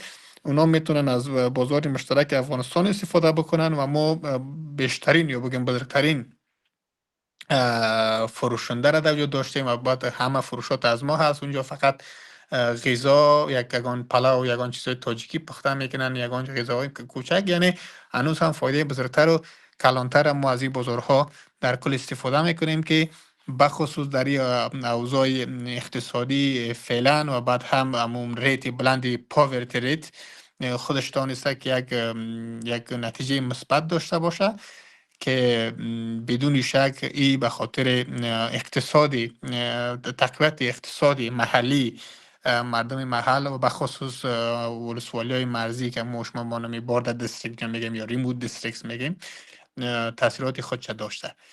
دیگر خواستم که هنوزم کوتاه‌تر صحبت بکنم، ببخشین اگر پرحرفی شده باشد و اگر شما هنوز هم در این قسمت ها سوالی داشته باشین درباره این بازارهای Navid, مشترک یا جوین مارکت. Navid, I'm sorry to interrupt you, but you are supposed to make it in short, and It is you are already done. I'm just asking the questions. It was the final one. okay. Okay, I please. just stated that if there is any question, just do let me Okay. know. ندرت صاحب صدای مرا میشنوین؟ بله میشنوم احسان جان. ندرت صاحب ما دو موضوع دارم میخوایم با استاد مطرح کنم. خب اگر درباره از این سوال نباشد باز میریم که با استاد صحبت بکنیم. نه، درباره کیس استادی که شما مطالعه کردین در او باره سوال نیست. خب کسی دیگر دوستان سوال ندارن؟ نه تشکر ندرت صاحب. So hopefully there is no question, and our brother Ehsanullah want to just share some things with you, ma'am, and I'm just giving the floor to him.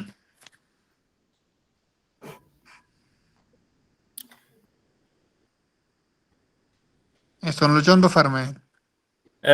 Ma'am, can you hear me? I can hear you. Can you please switch on your camera? Because that would make your discussion more alive. Thank you. Thank you very much. Yes, please go ahead. My first thing, ma'am, according to our schedule and course syllable, in the first year of rural development,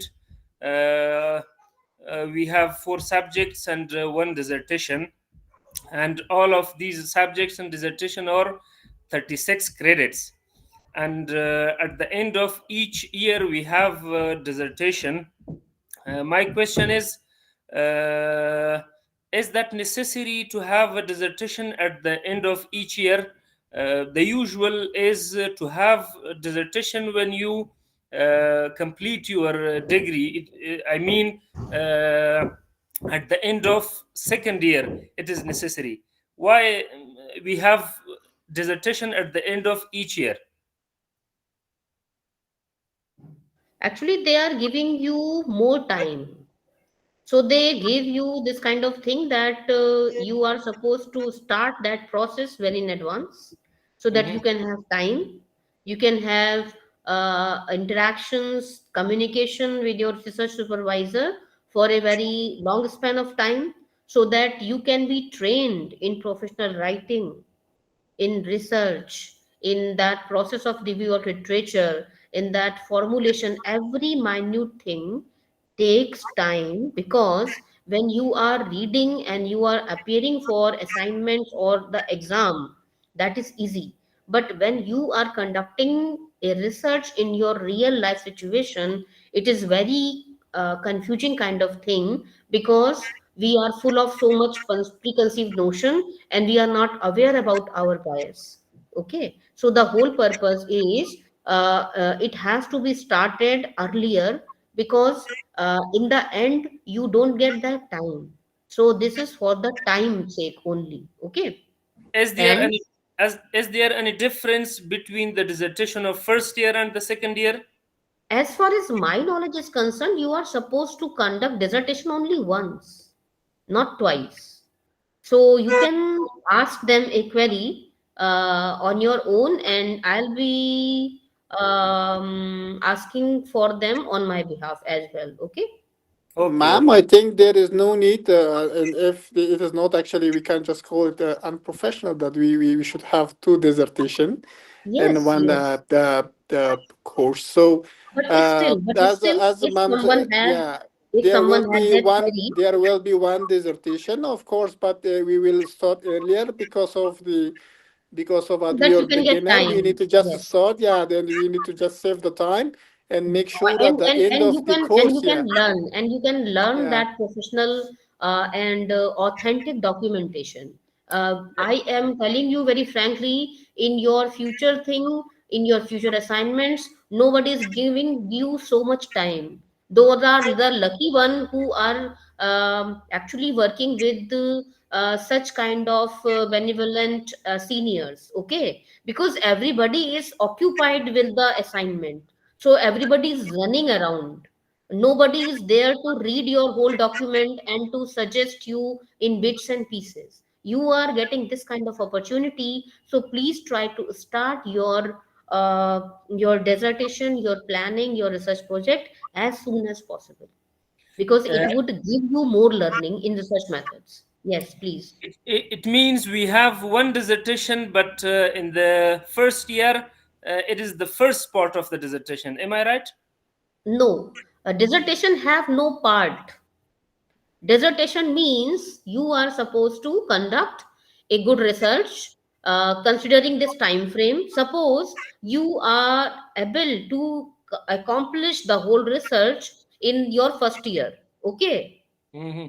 and conditions provided that you have been in communication with your supervisor. I mean, you have been going through that procedure where you are sending drafts to me, I have been checking you, I have been sending those modifications, I have been suggesting, and you have incorporating those comments, okay. So the Okay. end part is you are able to complete that well in advance in your first year, but still you can wait, and you but the thing is that you have accomplished your task, Oh, okay, okay, and then got you can submit it. So this is the time frame, a liberal kind of time frame, so that you can learn without taking much stress, because stress is going to ruin your learning experience.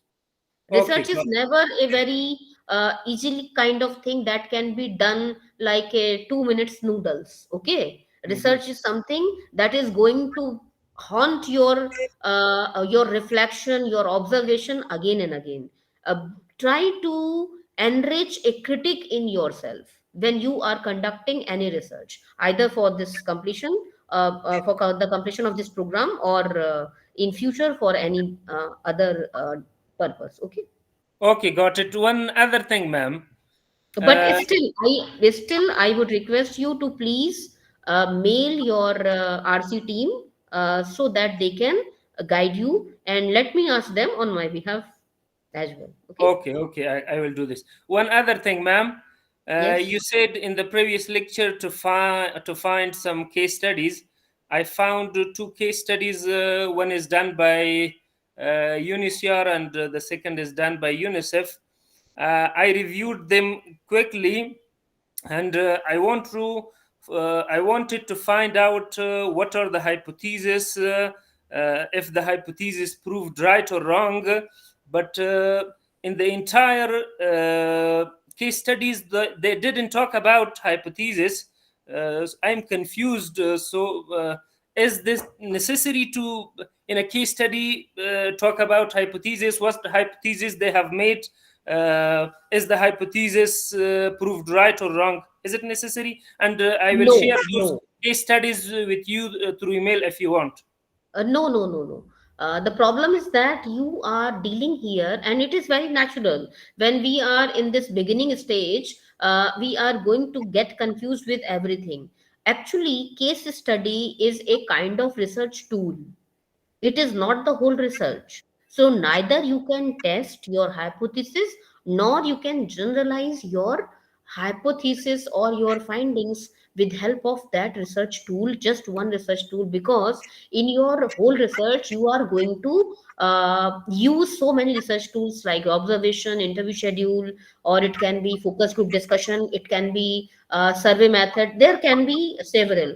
Case study is basically give you a qualitative understanding, okay. Case study gives you a qualitative understanding in the process.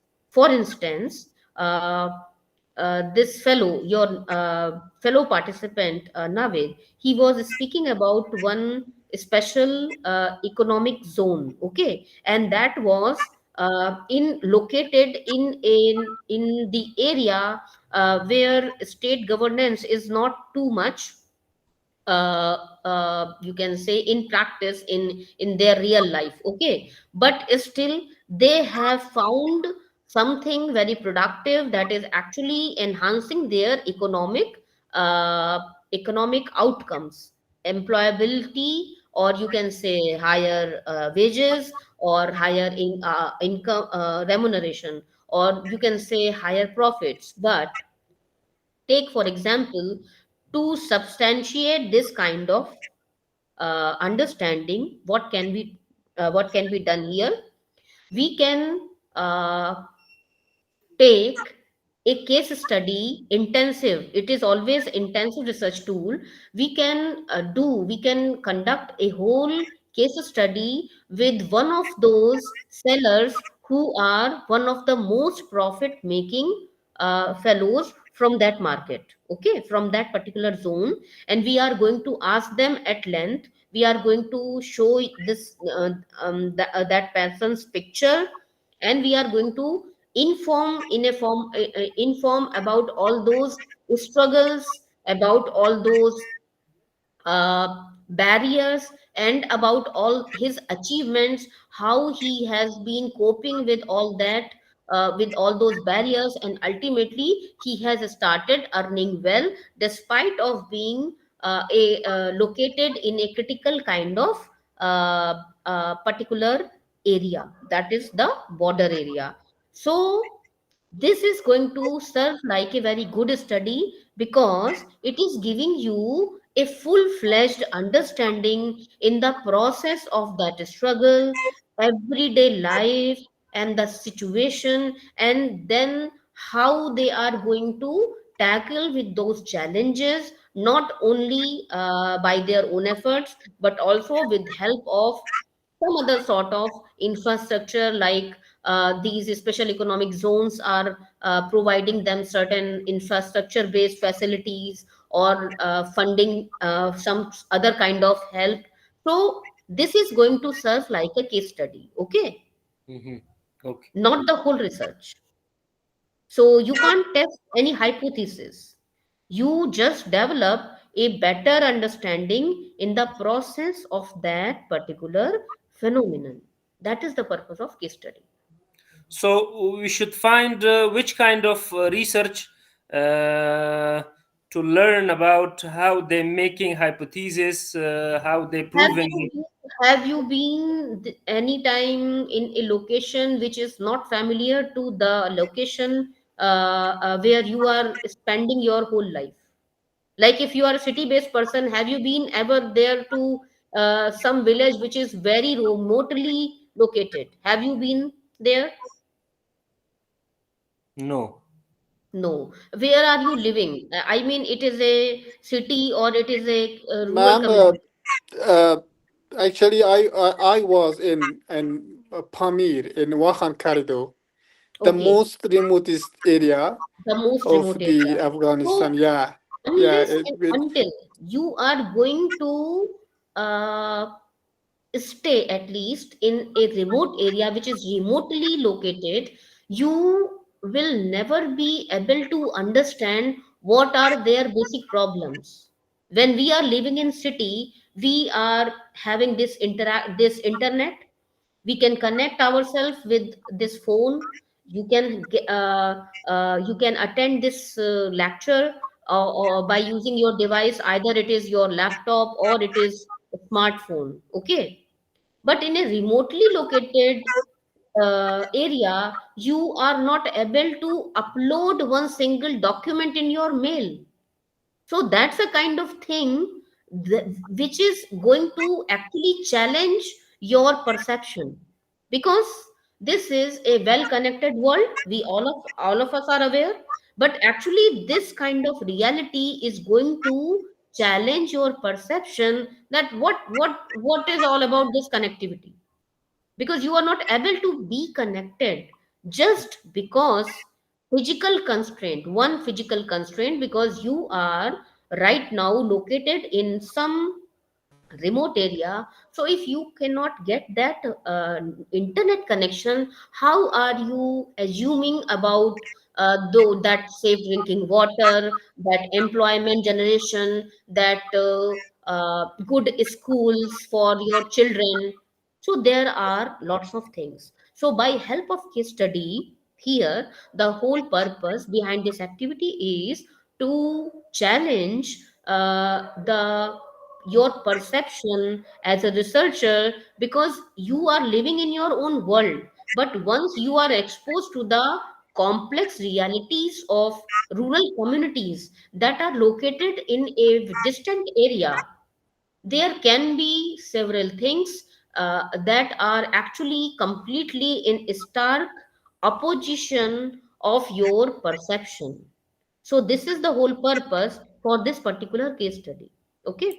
Okay, okay, okay. And Thank. in every session, in coming session, we are going to discuss. So next time, because Navid has done very well, although you were speaking in Persian, but meanwhile I was going through your case study that you had already shared with me, so I could make out what was all about it. So it is our common perception that this is an area where only government can provide such opportunities. Okay, but there are also other options that can be explored for that kind of economic output.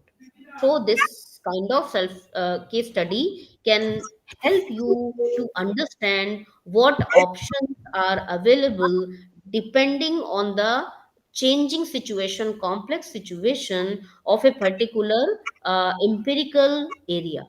So case study is basically a qualitative research tool to make you understand complexity of your subject or research area. So you get a kind of deeper insight in the whole process of that struggle. This is the whole purpose. Okay, is that Oh, clear? oh, okay, okay. Got it, ma'am. Muhammad Wali has raised his hand. Can you please unmute yourself? And please also switch on your mobile. Good evening, ma'am. Ji, please, Can, good evening. can you hear Can you me? please switch on your camera? Or you have any problem? No, I'm not in the suitable place, so it will be good to not Okay. switch it Then on. you can use that application that can give you option Yeah, to but uh, right now uh, because I just blur, arrived from either blur your background so, or choose some artificial kind of setting. um yeah, maybe okay, we will Okay, try it. okay, okay. Uh, No, it's okay. Chalo, try okay, it ma'am. next time, because Okay, interaction is always very good when we sure. are doing it face to face. Okay, That is sorry for more, today. what you can say, very relative to human behavior. Sure, Okay. sure, sure. Anyway, Next please time, feel sure. free. Yes. Yeah. Okay, ma'am. I was reading some papers, and one paper that got my attention. It was by the name of "Bringing Education to Afghan Girl." Actually, it was not a case study. It was a RCT experiment, randomized controlled trial, which was conducted in Ghor province, northwest of Afghanistan. This paper, which was conducted by Dana Brood and L.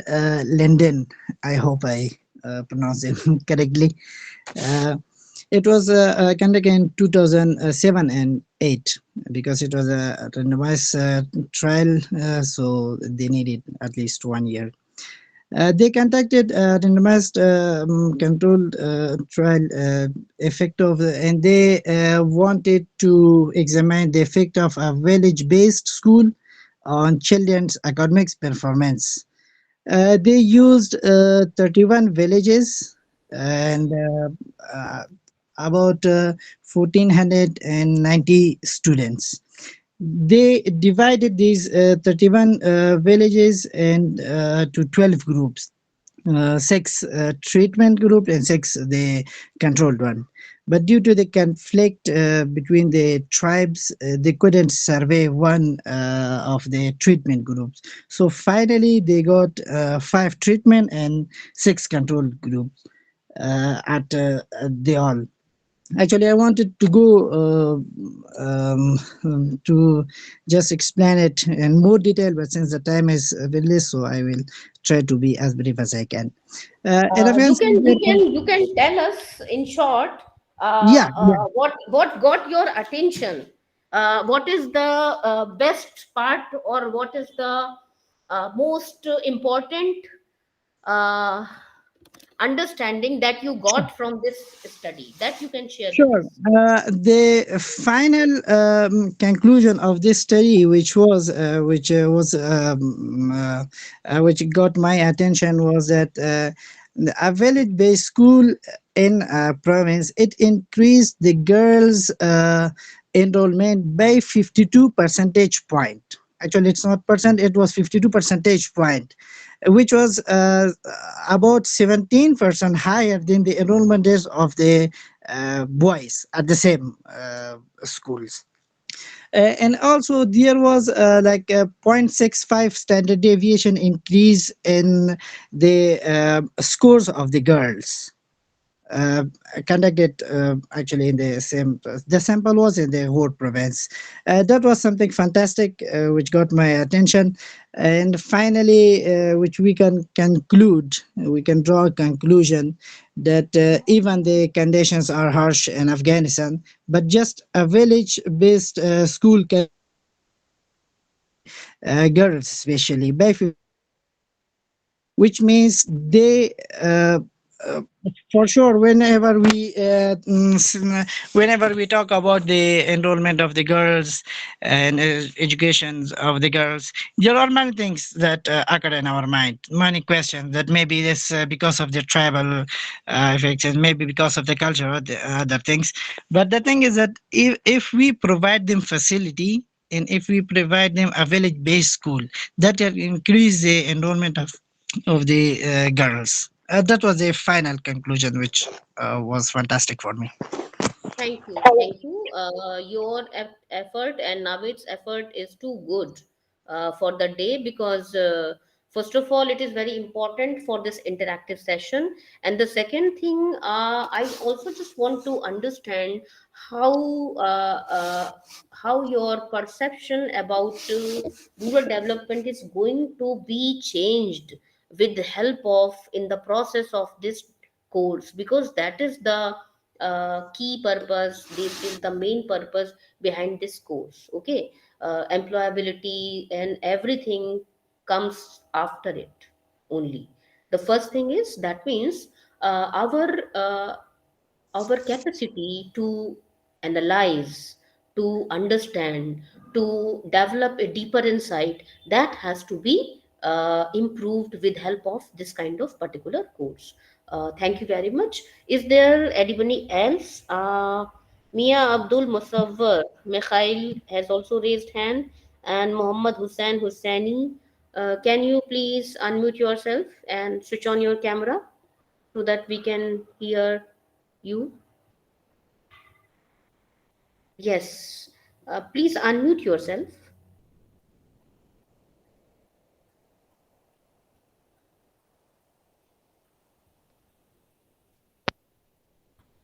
Can you hear me, ma'am?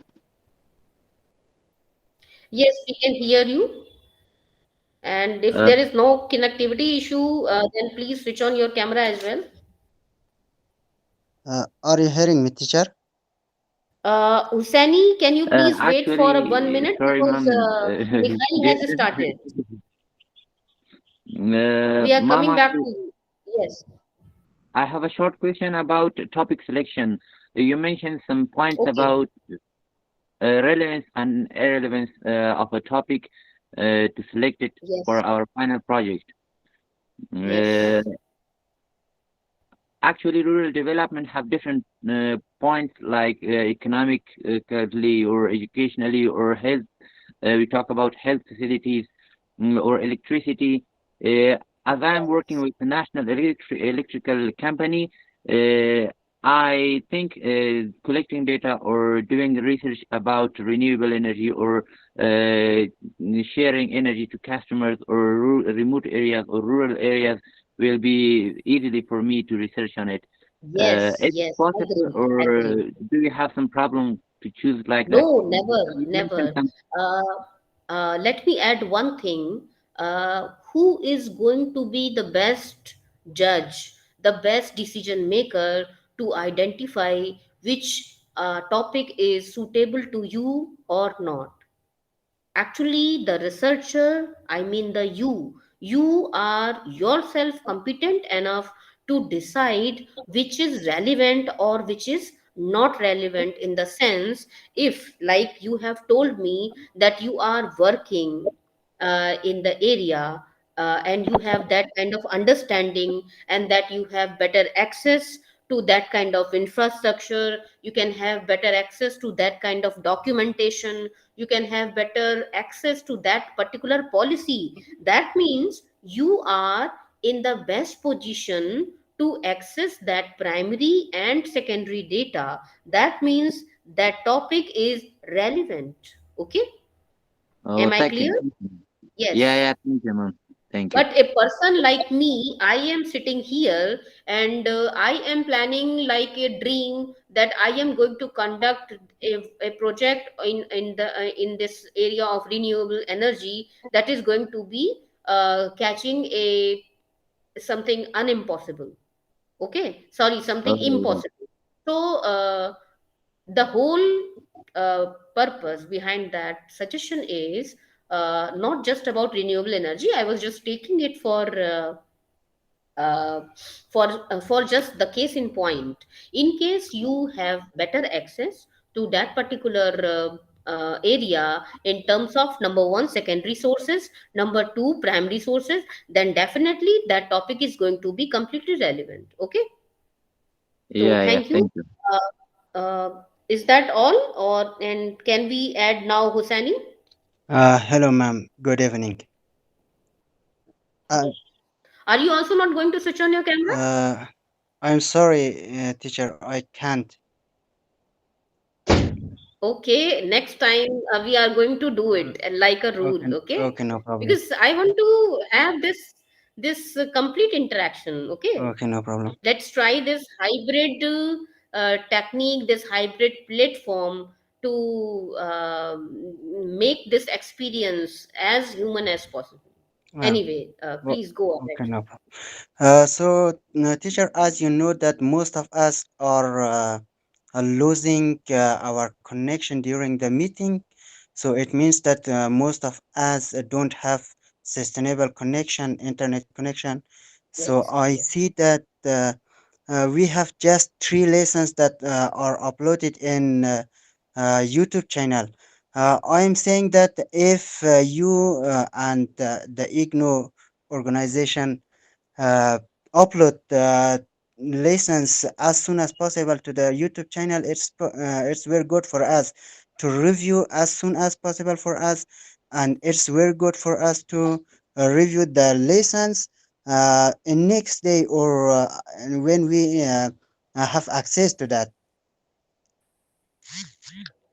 I completely agree with your point, and this is Uh, the best way if we are going to do this. But sometimes there are technical issues. Like I was too much late. Let me admit it, and I regret this.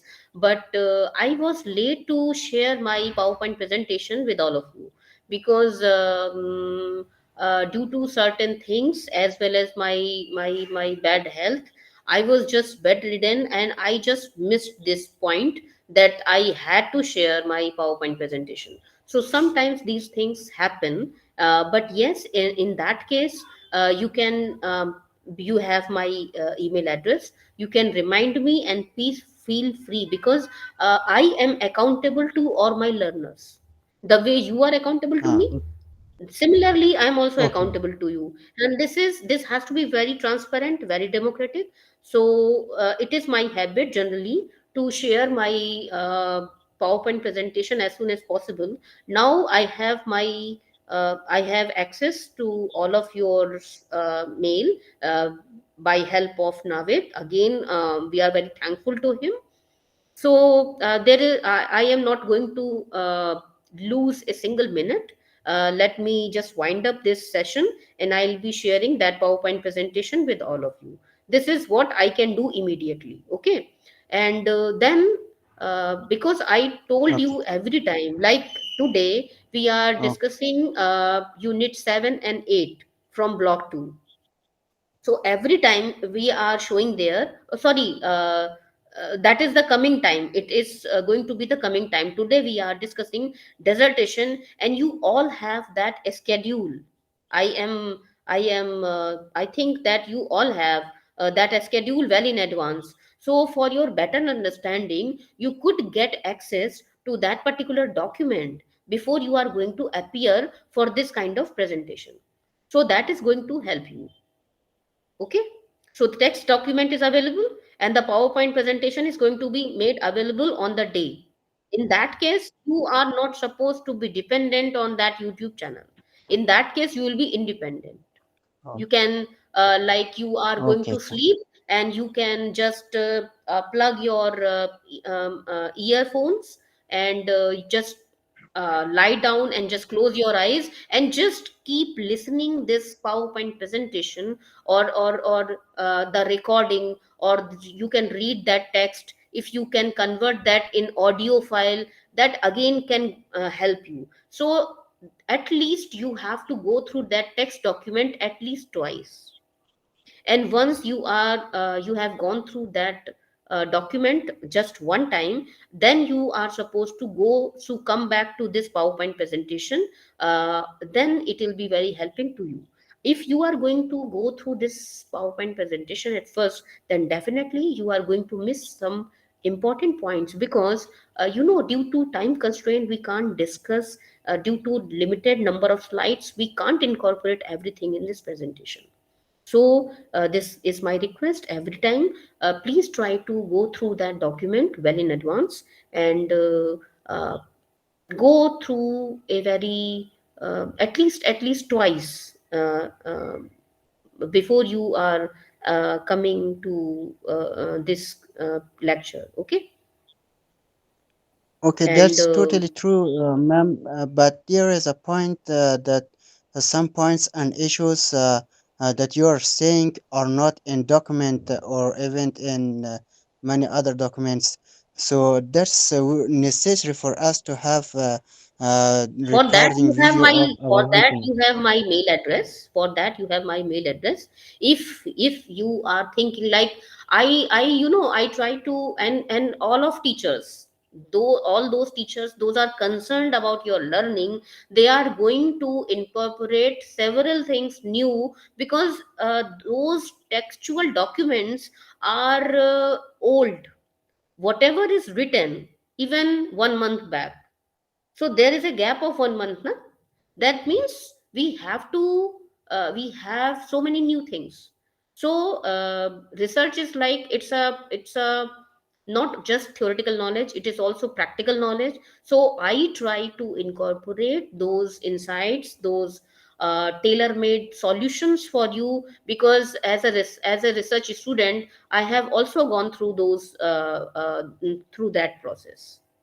So, whenever you are feeling any kind of query or any requirement, please feel free to mail me, but only in message. Message means it collectively, because in that case, every single query is going to help all of you.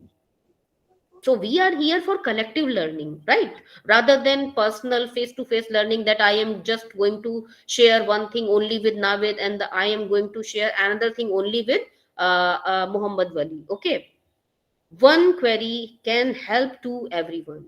So all now you have that bunch of emails. You please use that, so that every time I can reply to all of you. Is that clear? And feel Okay, free, okay. you can ask even one question 100 times to me. You are free, you are a student, you are in the learning stage. Never feel hesitant to repeat your questions, or the number of questions you are going to ask. You are always welcome. Connectivity has this issue. Even in India we are facing it. They are telling it is 2 3, is it 2G, it is 3G, it is 4G, but call drop is still there. Okay, and the most important and interesting thing, whenever I have to send something important as attachment in my mail, it took almost 15 minutes to upload that document. I don't know why. And the for WhatsApp, that is running all the time. So network issue is a big problem, and it is almost everywhere, right? Is there anybody else? Yeah, thank you, Ma'am, ma'am. As the last person, let's take Zamir, Okay. and we will just conclude this session today, I think. Also, I have one question, if there is chance for me. Are you also not going to switch on your camera? I will. We will I Everybody is will. just I welcome will. we to will keep the just camera listen on. in response. We will just listen in response to those who are just switching on their cameras. Otherwise, you will not. Yeah, I switched on. We have a very good, renowned university. You must be all were aware of that institute. This is Jawaharlal Nehru University, JNU. They are very particular about this thing. What are you doing? Why are you switching off these cameras? Are you sleeping behind this? Because you are getting this opportunity and you are not willing to show your face to us. It's not just a kind of thing. No? It's not a kindergarten class, but we know it very well. When we look at each other, we try to communicate better, right? So this is just about that request. Anyway, please, you were saying something. Yeah.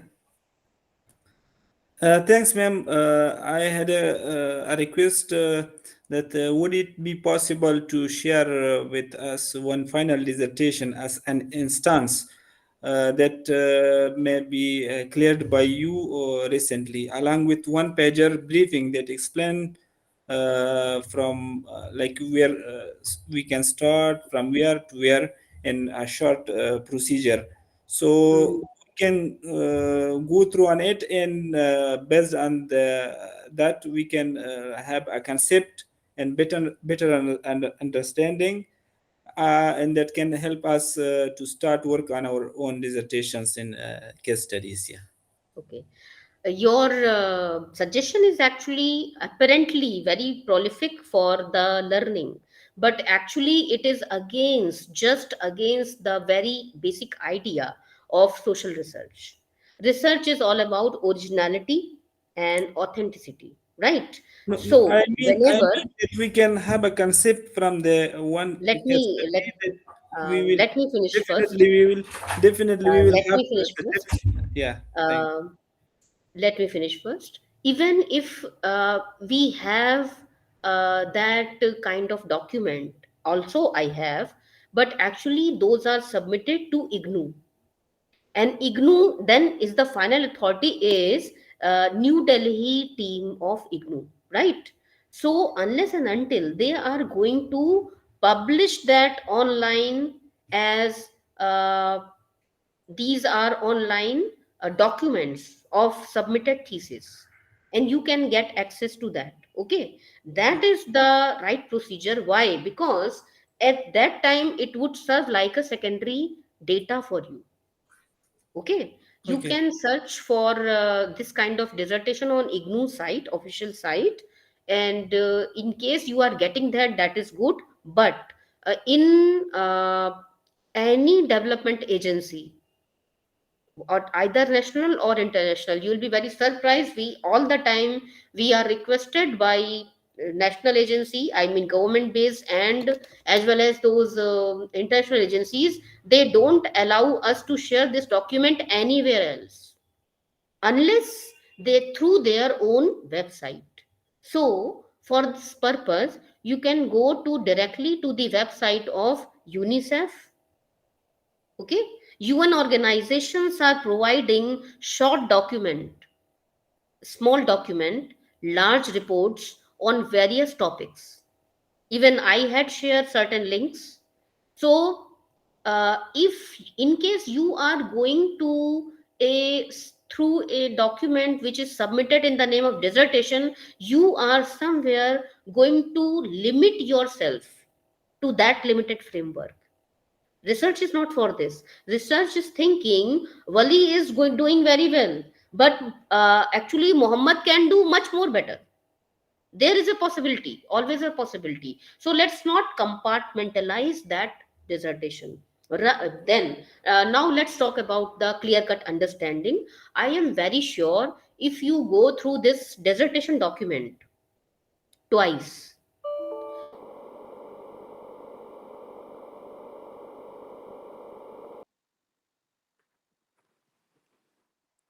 Sabercione, dare tanta proprio dar non tayorcio da ci sono la casa rasodora che prima khair.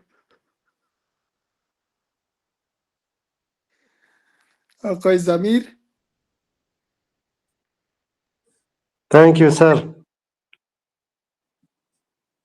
Can I ask my Umera, question? please proceed, bro. Okay, Okay, sir, I have a question regarding research work. Can we work on research, or we should publish our work in international journal also?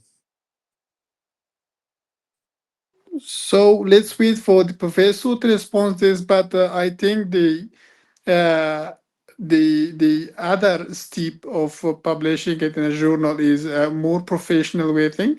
So professor is coming. Ma'am, Let me, Zamir is yeah. asking question if you got the question there.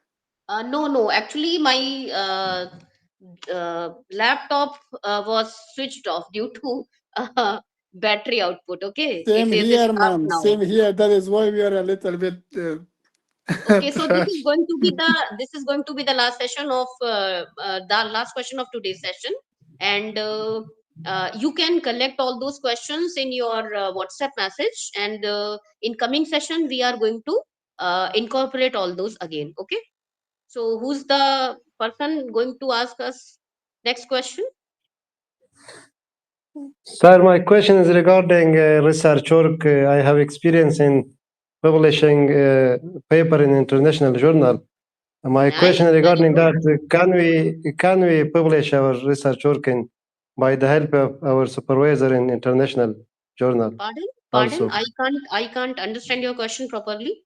My question is regarding if we work in research project, in the end of the project, if the supervisor helped us to publish in international journal our work. Definitely, definitely. But again, there are rules. Like if your supervisor is like, suppose you are working with me, okay? So I have been also toiling hard with your research work, and if it is very good and you are willing to get published for that particular article, then there is called joint authorship. In joint authorship, this is the best way to make yourself the first author. I mean, you as a first author, and your supervisor as the second author. And and in that case, let's complete that research in and submit it to the IGNU. But then work on it, calling it a revised version of our project. Okay, then we get it published and we call it as a revised version of this submitted paper. In that case, we are actually proving again the prime purpose of a good research, that is being authentic and original, because we are telling that journal that this is not the original article. We have submitted this original article to that IGNU team, but now we are revising it by incorporating more reports, something new information, and then we get published. So this is the way we proceed. Is that clear to you? Okay, thank you. and and and in case you just want to uh, get published in your single authorship, you don't want your supervisor to be part of this, still you can go for it, but you have to uh, write somewhere in the notes that this is a revised version of your paper, and you have been working in that with your supervisor, this name, and you have submitted its original part to that particular organization, that is IGNU, this for the accomplishment of this particular course. And now you are incorporating certain revisions, more articles, and now this is a kind of revised version of that research article. Okay, and you can do it as single author. whatever Okay, you thank want. you, sir. May I say something? First of all, sorry for not switching on my camera before. Actually, I was out there, and when I asked, I was just right in the in front of my door. I just arrived at that time, so there was no electricity, and I couldn't switch on my camera. Okay. Okay. Ma'am, I last time I asked you for a book. Actually, I'm the engineer guy to remind you. I asked you about. First of all, I want you to go through those textual documents. Okay. Once you are much more into it, you have gone through all those text documents at least twice. You have made notes. Okay, then you can tell me and I'll be suggesting you a book. But the problem with us is that once we are inclined to something, then we start fantasizing that kind of thing. You are here a research student. Okay, you are not supposed to conduct the whole research on one research book. So first complete your assignment in the sense you are supposed to cover all that textual document, because on the basis of that they are going to ask you to complete certain and submit some assignment, number one. Number two, they are also asking you to submit your thesis, I mean this dissertation. And then they are also asking you to sit in proper exams by the end of June. So there is much has yet to be done. And in case you are a voracious reader and you go through all that, then you please let me know. I'll be mailing it to all of you. Okay, a soft copy of a book I can send you anytime. But I want you Okay, ma'am. to first uh, uh, take command on those things which are actually first in the procedure. Okay. Okay. So thank you. Today's session is very good in terms of vibrant interaction. Next time we are hoping to dedicate it more time. So thanks a lot for today's session, and let's meet on next Monday. Thank you. Uh, Namaskar. th- thank you, Allah ma'am. Hafiz. Thank you for your time. Thank you, sir. Thank you, ma'am.